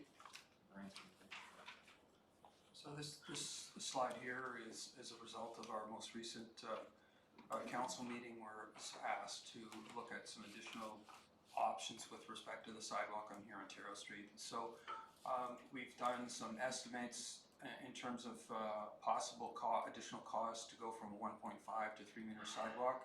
That's approximately $52,000. And a 2-for-1 tree replacement is an additional $65,000. That's over and above what we had originally anticipated. So it's a total additional cost for those two items of $117,000. This is not included in the capital budget that is presented to you. So a decision has to be made in terms of the additional cost if we want to proceed with those two additional items. Okay, the next project is the Third and High intersection reconstruction. This is over $3 million in construction. This is carryover from 2019. The timing on this is entirely dependent on development activity in the RCE lands. So the schedule for this is somewhat unknown, but the developer continues to indicate that they wish to move forward with this. Next. This is 70 Huron stormwater improvements. This is $560,000 in construction. This is for the installation of a storm diversion pipe through the Park Bridge property, and this will be built as part of their site works for the development.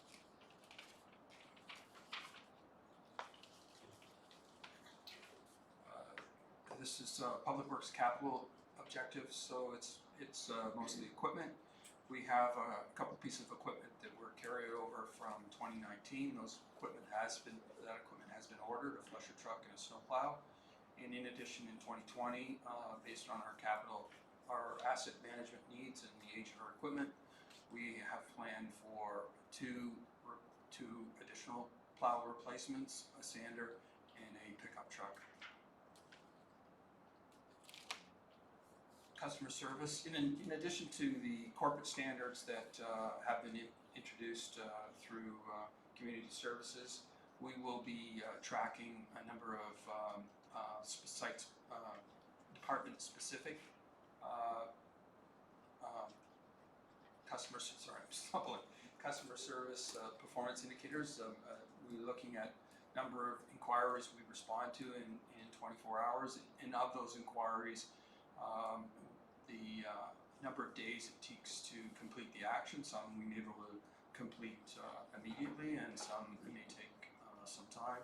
So we've initiated a 5-day response, and through our program we're going to track that and perhaps improve on those metrics.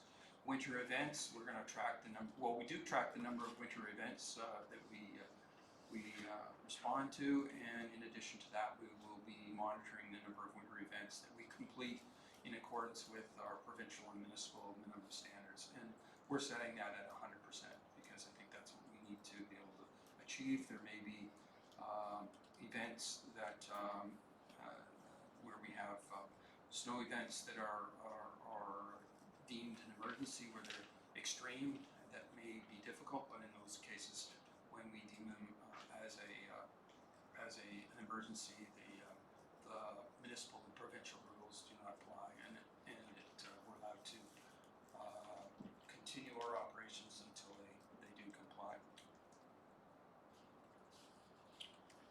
So the next component is tab 3, page 137, that's our transit.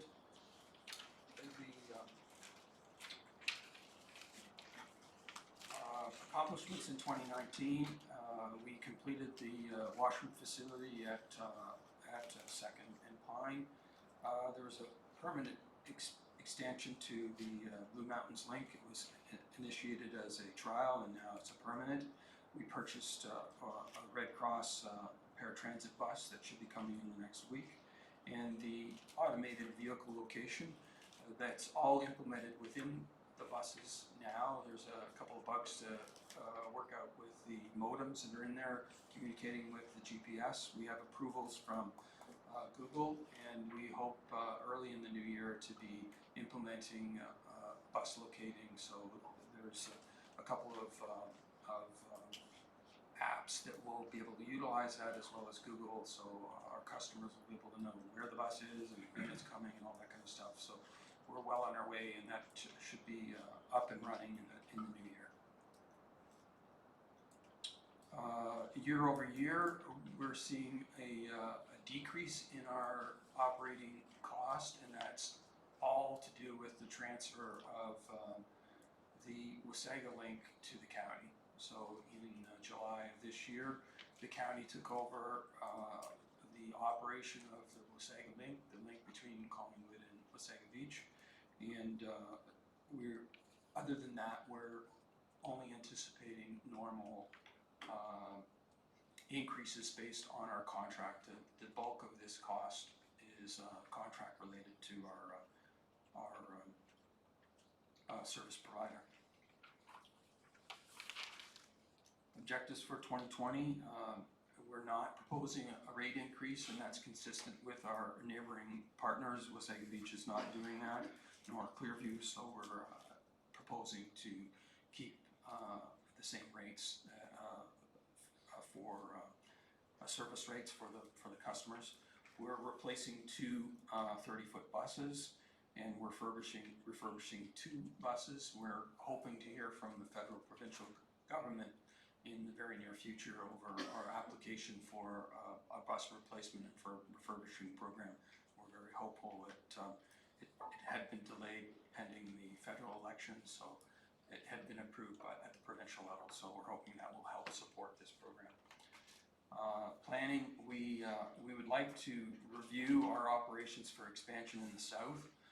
That we have a number of new developments in the south end that are not serviced at this time, and so that would include some surveys of the potential customers in that area to determine the need. In addition, we would like to have conversations with Clearview Township to include Ottawa as possible expansion to the south, because that community is just south of our border, and it's possible we can get into some form of partnership. But that's a whole process that we need to go through in terms of planning in 2020.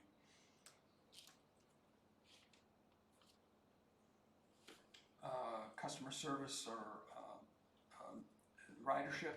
So we are planning a decrease in ridership, and again, that's 100% related to the loss of the Blue Mountain Link. If you back out those numbers, we're looking at targeting a 5% increase on our ridership, and we're seeing that. We saw that with the expansion to the service to Blue Mountains. We saw 30% increase, 30+% increase to the Blue Mountain Link bus, and that translated to a 3 to 5% increase in our internal Caltrans bus. And so we would like to hope that overall we're still going to maintain an increase in ridership. One other component in terms of planning, I think I missed it on the last page, is we're having discussions with Blue Mountains in terms of improving the front-facing service to the customer and amalgamating or merging those 2 services into one, so that the customer would pay once and ride wherever, whether it's Caltrans or Blue, and we have to work out the details of the back end in terms of how we finance it and how we bill. It sounds like it's going to be, it's encouraging that it's something that we can work out, and it would be an improvement from a customer service perspective to our riders in terms of jumping on a bus in Collingwood and using that same fare or bus pass to go anywhere within Collingwood or the Blue Mountain system. That's it. Thank you, Brian. Thank you, John.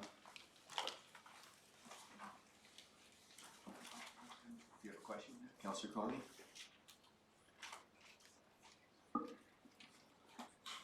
Thank you. Through you, Mr. Mayor, Director McDonald. You know, we keep hearing the term customer service all night. And I want to just offer a comment that the single best customer service experience I've had working with staff has been the Hamilton Drain Trail crossing. And I want to thank you and Mr. Valek. There were some issues right out of the gate. There was an immediate response to add additional signage. One of your employees immediately volunteered to stand at that crosswalk during the same time we had that terrible snowstorm. Subsequent to that, if I'm correct, I think Guild Electric has been out again and made those immediate modifications that we saw. And I just want to thank you so much for that. I hear a ton of positive feedback from the residents, and I want to sort of circle that back to you. You're incredibly responsive, and it hasn't gone unnoticed. So thank you. Thank you very much. Social housing. During that one. Nope. Nothing in there? All right. Then we're moving on to tab 5. Parks and Rec, Director Culver. Councillor. I'll be excusing myself. Okay. Yeah.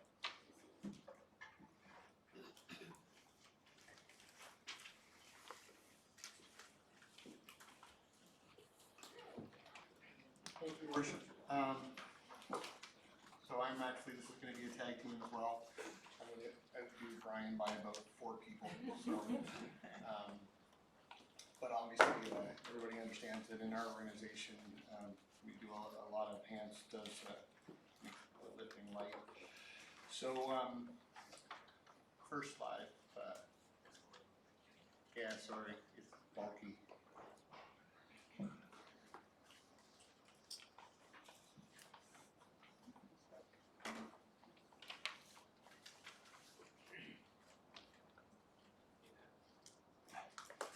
Thank you. Yeah. That's efficiency, Mr. Mayor. That's efficiency.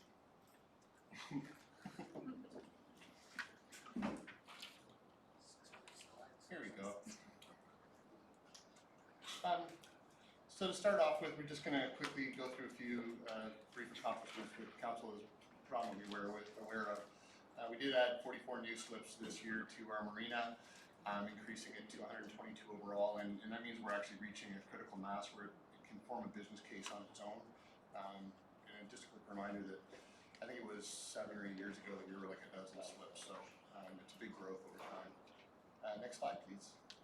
We delivered the PRC master plan. We all have fond memories of that. We're very proud of it, and we are utilizing it. We are following it, and it informs a lot of what you see in this budget. Next slide. We moved the 3 major capital projects forward, and I will admit to optimism at the beginning of the year and hoping that at least one of them was going to be completed this year. Big learning curve for me, but I'm really proud of the work that we've done, and it's been intensive and difficult, but we're moving forward and looking forward to seeing these done in 2020. So the PRC admin budget, I was a little out of order when I built these slides, so I'm going to flip forward here and then I'll flip back. So the big budget pressure for us is that we need to get access to upper tier and special funding. The reason for that is that while we're working very much within the mandate of PRC as was described to you during the operational review, we're reaching upwards and playing with ideas that are within the provincial and county realm. So we need that upper tier funding in order to move some of the higher order initiatives forward. So that's something that we're continually doing. We're on the watch for wherever we might be able to access funds. If you go to the next slide, I'm actually going to ask our coordinator of inclusion and well-being to just do a quick. A year ago, you asked we came to you with the very first step in the PRC master plan, which was to hire a coordinator of community wellbeing and inclusion. And so Jennifer is with us. I'm looking to have her do a very brief review of what she's accomplished this year as well. So within that role, we had some grant writing, so that's including the community parks and recreation infrastructure funding to support the Fisherfield project, as well as some funding to support our age-friendly initiatives from the county, in addition to our community garden project and funding to allow for new community garden boxes and our basketball courts in that area. The role also enabled the sustainability of our Healthy Kids program and many of the initiatives that were established as part of that. And you can see our mobile park program there and the activities that happened over the summer and the incorporation into our events and other divisions within the departments. In addition, we had several community engagement initiatives in consequence of the foundation that was built on the work in the past, in partnership with the Children's Treatment Network and our schools, allowing for the inform or processes to support the Sunset Park Playground engagement program. And then looking at barrier reductions, inclusive skate policies in our sledge hockey, and working with the Simcoe Muskoka District Health Unit on active transportation initiatives around the area. Thanks, Jennifer. Flipping to the next slide, you're looking at the PRC admin budget, which shows an increase over last year, but based mostly around the cost of living increase, increases in insurance, and increases in overhead allocations. Throughout our budget, there are transfers to capital, which I always every year I reach out to the treasurer to explain because they use specific formulas, but those are basically the increases that you'll see there. We're not proposing any enhancements to our budget for 2020. So the next one will be, I'm going to ask Wendy, Manager of Parks and Trails and Harbor, to come in and present her slides. Thank you, Mayor and Council. Parks, Trails and Harbor, so our budget pressures, as you've been hearing all evening, is resource and capacity constraints that challenge our ability to meet public expectations in light of growth and environmental effects. So the increase in the park usage has resulted in more wear and tear on our facilities and grounds, which changes the focus of our staff resources to more reactive than proactive. As well, our department has experienced difficult with labor shortages. We just haven't been able to fill all of our positions, and we're finding that throughout the whole industry as well. And the environmental effects, we've all seen those in the last while within our parks. Next slide. The proposed budget for the operating Parks, Trails, Harbor, and Horticulture, we're looking at a decrease of $197,374. That is partly due to the increase in harbor revenue and reduction in the transfer to capital amount, as well adjustments based on expense trends within the last couple of years, mainly to do with salaries and grounds maintenance, and the tree donation as well. That's affected our budget as shown on the slide. Proposed enhancements that we are looking at is adjusting staffing classification of my seasonal staff to help attract more staff and cross-train so that everyone will basically be classified as a general laborer so that they can do a number of different jobs. We can get a larger group attacking a project at once as opposed to having to pick and choose who's in that job classification. And additional enhancements include starting the cycling plan implementation, so the low-hanging fruit of signage, line painting, and proper identification of the cycling plan routes, as well as the council request for snow removal on the promenade.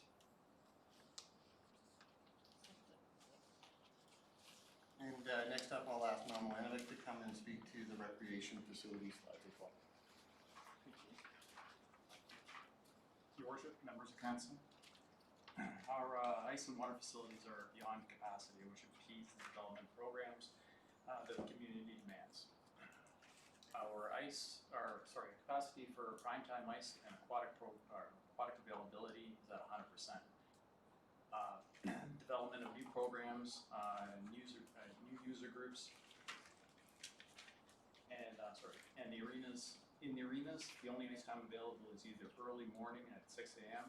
or late in the evening beyond 10:30, 11 p.m. In the pool, we're booked from morning till late at night, and the availability to create new programs in the late afternoon on weekends is the only thing there. Next slide. All right, 2019 budget was 1.53 million. The 2020 budget 1.699. Difference of 186,711 is directly related to the transfer of coordinator registration permits from rec services over to rec facilities, as well as a pool tank that needs to be stripped and repainted in 2020, and the additional staff we require for junior A games.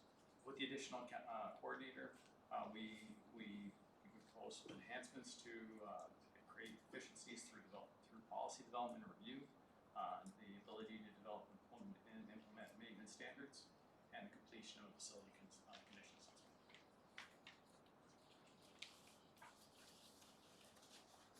And next we're going to have Michelle Finley, our Manager of Community Recreation. Thank you, Mayor and Council. You recently received an email from Dr. Culver regarding our staffing issues at the pool. So that's our major challenge right now, is trying to continue our quality and quantity of programs at the pool with the limited staff that we have.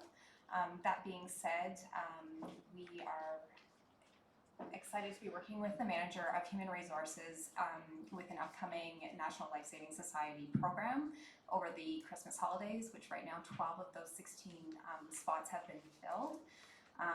With that, we are hoping to kind of do a bit of a streamlined process to get some of those successful candidates into our workforce within a couple weeks of completing the program. So that's pretty exciting. On the next slide. We have an $85,740 difference from the previous year. So we were $440,818, and in 2020 we are proposing $355,078. As Mel mentioned in his budget, we did a lateral transfer of the coordinator registration and permits into the facilities division as per our PRC master plan. We have a proposed enhancement in training. We are very much striving to meet high five standards. This was something that we've been working towards. We are considered a registered organization with high five, which is our national standards for children's programming. So we are ensuring that all of our staff, sailing school and aquatic staff, are trained in the principles of healthy child development. And we are also providing aquafit training to improve our aquafit classes, instruction, and to give our staff some more movements in their movement bank for when they're instructing those classes. Thank you. Back up the mic goes. Thanks, Michelle. Our Manager of Culture and Events is on a well-deserved vacation, so I'm going to fill in with her and do my best. The budget pressures in culture and events have a lot to do with developing an appropriate balance between resource levels and the event and cultural engagements that we take on. Kind of like art, there's very few boundaries, so it's very difficult to sort of navigate what is meeting our mandate and program needs. So this is going back to the operational review that was presented to you a few days ago. This is where that identification of those programs really made a difference. It became really solid targets for us. So this is going to really help us in managing these budget pressures going forward. I'm going to go to the next slide. So you can see the numbers. There's a distance, and we're not spending $91,194 that we spent in 2019, and that's a lot to do with the discontinuation of the Alvis Festival, as well as reduced transfers to capital.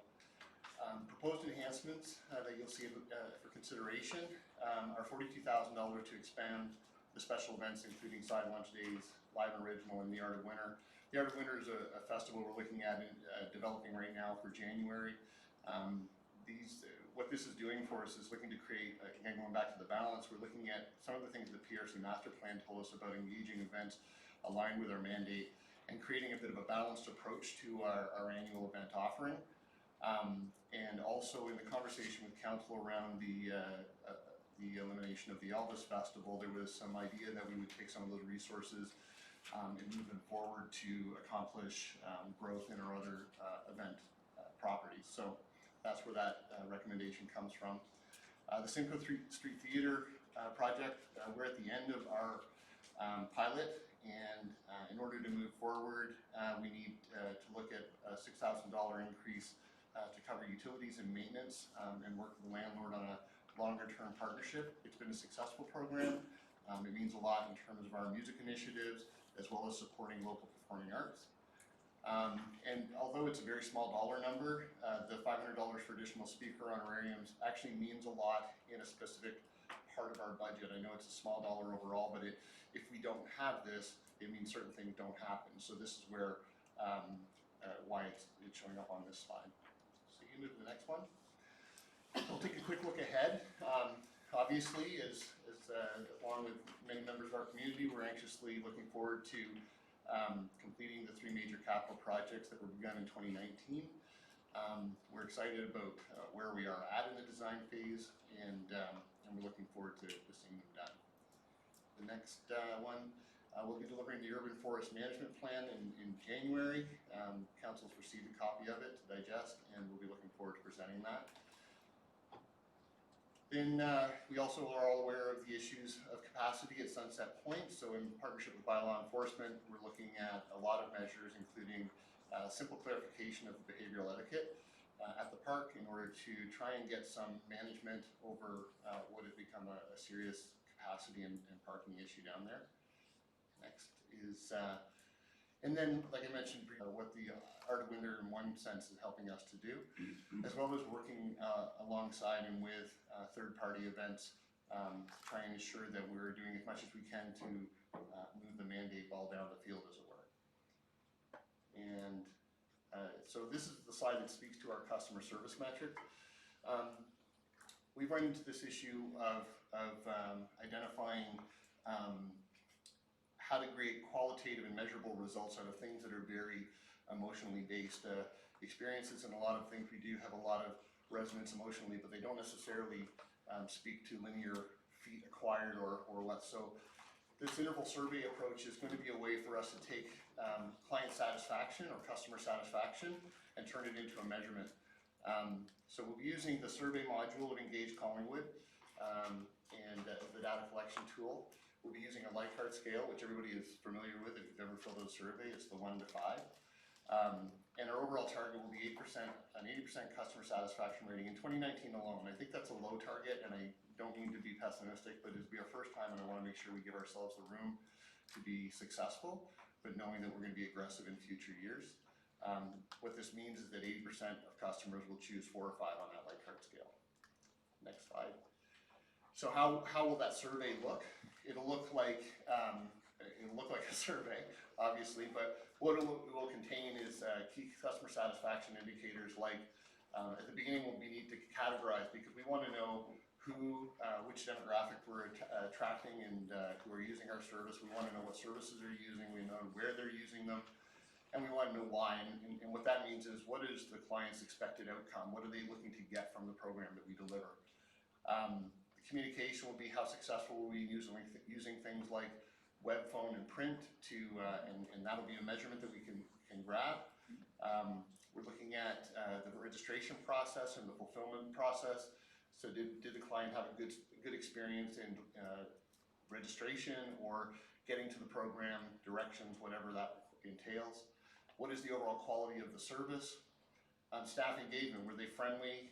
Were they informed? Were they knowledgeable? What are the facility standards like? Were the washrooms clean? Was the facility up to standard? And then an overall grade where they can measure and we can measure just a general level of satisfaction. Next slide. We also have these devices which council's familiar with called Happy or Not tools. And they were deployed in about a year ago, and in perfect honesty, honesty, we struggle with how to best make use of them. They're getting data from them, but we're looking at ways that we can use them in a better way. So now with the introduction of the corporate and customer service department, we're looking to integrate them into maybe a more corporate-wide approach, have one in town hall and whatnot, and we'll use a lot of the corporate level standards to really get some value out of these devices. And now we're going to capital requests. So I'm going to ask Wendy to come up with me to our capital requests.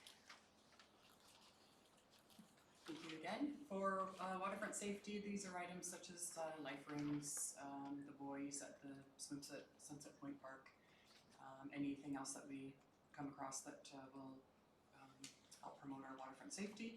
Fishing field improvements, again, is the continuation of the fishing field clubhouse. The boardwalk is replacing the burnt section of the boardwalk, as well as replacing the aging section that heads to the east with the little look-out at the end. So that's a carry-forward project from last year. Playground replacement is the Sunset Point Playground carry-forward. Trail bridges, one is under contract right now behind at Harborview Park. The decking needs to be replaced, and the project coming up in 2020 is replacing the bridge Walnut and Cameron Street area. That is an old gangway from the shipyard days. Princeton Shores Tennis is a carry forward. That tender has actually been awarded. Sunset Point parking lot is what Dean was talking about, trying to manage our crowds that we get at Sunset Point and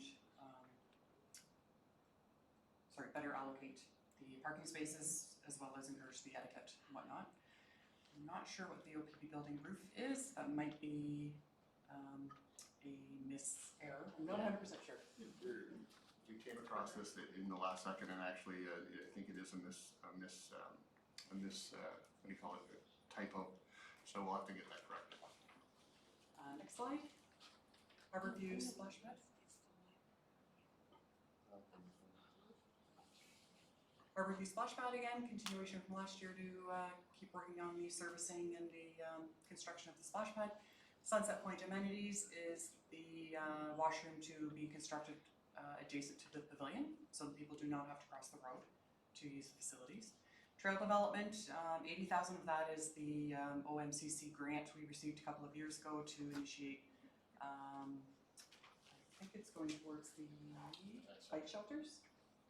The trail development between the bike shelters from the OMCC, as well as trail through Central Park. That's right, sorry, yes, trail through Central Park, which is part of the cycling plan. And the acquisition of new vehicles is replacement of aging fleet. We've had to retire one of our trucks. That's it for parks.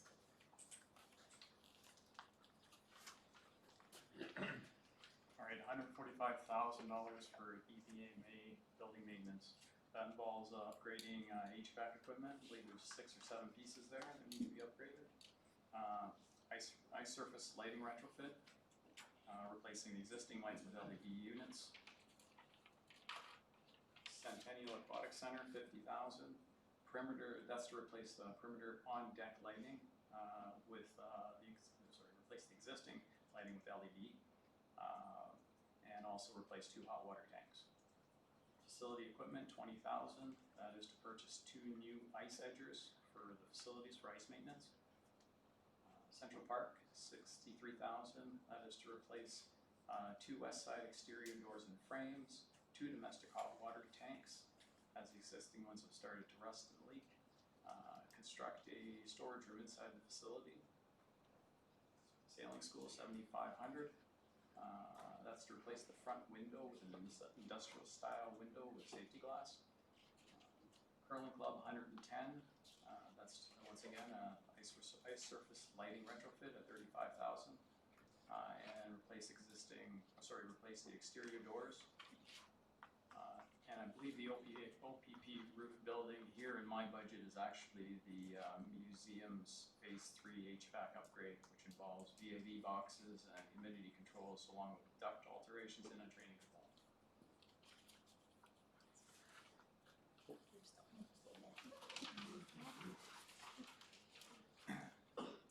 Service enhancement second vehicle. Currently, we have what we believe to be a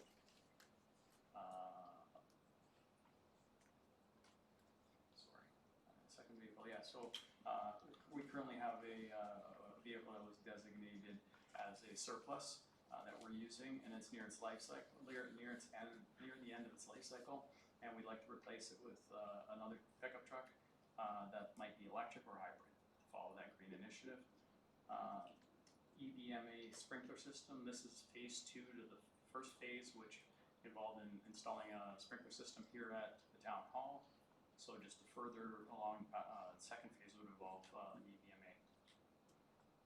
EBMA sound system, 80,000. The existing sound system has received numerous complaints.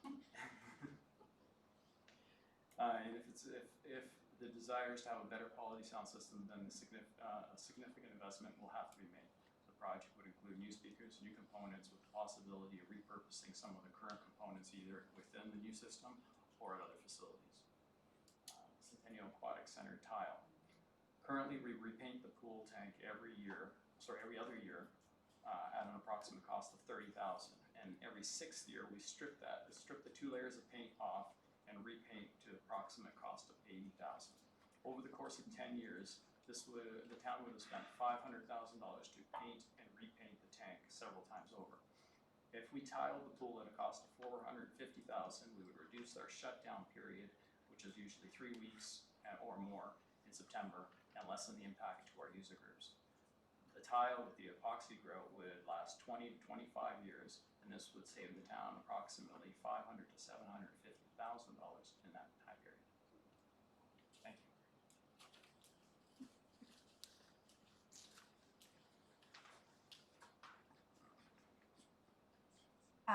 The membership card printer is to accompany our new software, Perfect Mind. So we implemented that software for our fall intake for our swim lessons.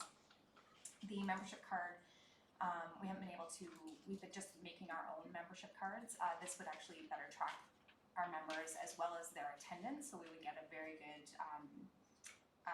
quality or quantity of how many people are actually coming through our door and when. And then the kick plates are on the back of the starting blocks. They're starting to reach the end of their lifespan. We had to replace 2 this year. So this is for the other 4 that are left on deck.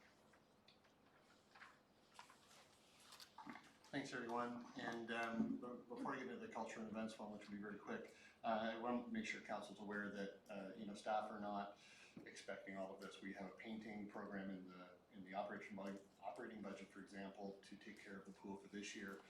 But staff thought it was important to have this on council's radar for the longer term, so it's not necessarily high expectations for requests to be fulfilled in 2020.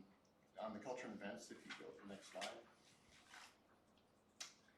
So the Station Museum retrofit is finishing off, or the next phase of a project that's been going on for 3 years in terms of modernizing the museum and making it more available for public engagement, as well as other dynamic uses. The heading dockside mural replacement, I think everybody's aware that it came off the wall. This year, an ad hoc committee has been struck to support and work through the public art policy and put together a call to artists to have something replaced there. And then, of course, council is aware of the feasibility study that was recommended in the PRC master plan, but also there's a community group that you've heard from that has a high interest in this happening. So I'm not sure, but I believe that's it. Thank you, Dean, and thank you to your staff. Questions, council? Seeing none, I didn't see. Oh, Councilor McLeod. Thank you. Through you, Your Worship, to Dean, you've got a bunch of projects that you talked about in the course of those slides that were carried forward, but they were already allocated funding in the 2019 budget, yes? They were allocated a portion funding, so they received a portion to get the project going, and then the money was moved into, the budget request was moved into the 2020 budget program. And so the list that I've seen here is that it's $910,000 for the Fisher Field. But we've already put up 250, so how is it not less than 910? So, through your worship, the amount spent in 2019 is sitting around $45,000 of what was apportioned. The 910 is actually still required to build the building. So we've done a lot of the pre-work. We're ready to go to tender, but the estimate, and I understand it's an estimate until we get to tender, it still believes that we need that envelope in order to accomplish the construction. We are looking at the funding from the upper tiers of government through the ICIP program. We feel we have a strong case, but until we know that, we won't know exactly which building we're building, and we want to make sure that the budget envelope exists for the ability to do that phase 1 that we discussed. I'm sorry, I didn't follow all of that. So $250,000 was allocated last year in the budget. 40,000 of that has been spent, which leaves us at 210, plus the 910? Because the 210 wasn't spent, so it essentially returns to the budget. So it's not an expense. I suppose it becomes a new request in 2020. So this building didn't suddenly get to be $1,000,001? No. Okay. No, sorry. I'm sorry I'm not explaining it properly, but hopefully that's understandable. My second question was about the tile work that was done this year at the pool. And I haven't seen it accounted for anywhere here. It was paid for out of reserves? I believe it was. Yeah, it was out of the capital contingency, I believe. Yeah. And do we have a plan to put it back? That's a big question, I think, for the entire budget process. Thank you. All right, we're gonna push ahead. Does anyone need a bio break, 5-10 minutes before we push forward? Great. Okay, so we'll adjourn and we'll be back here at 7:20.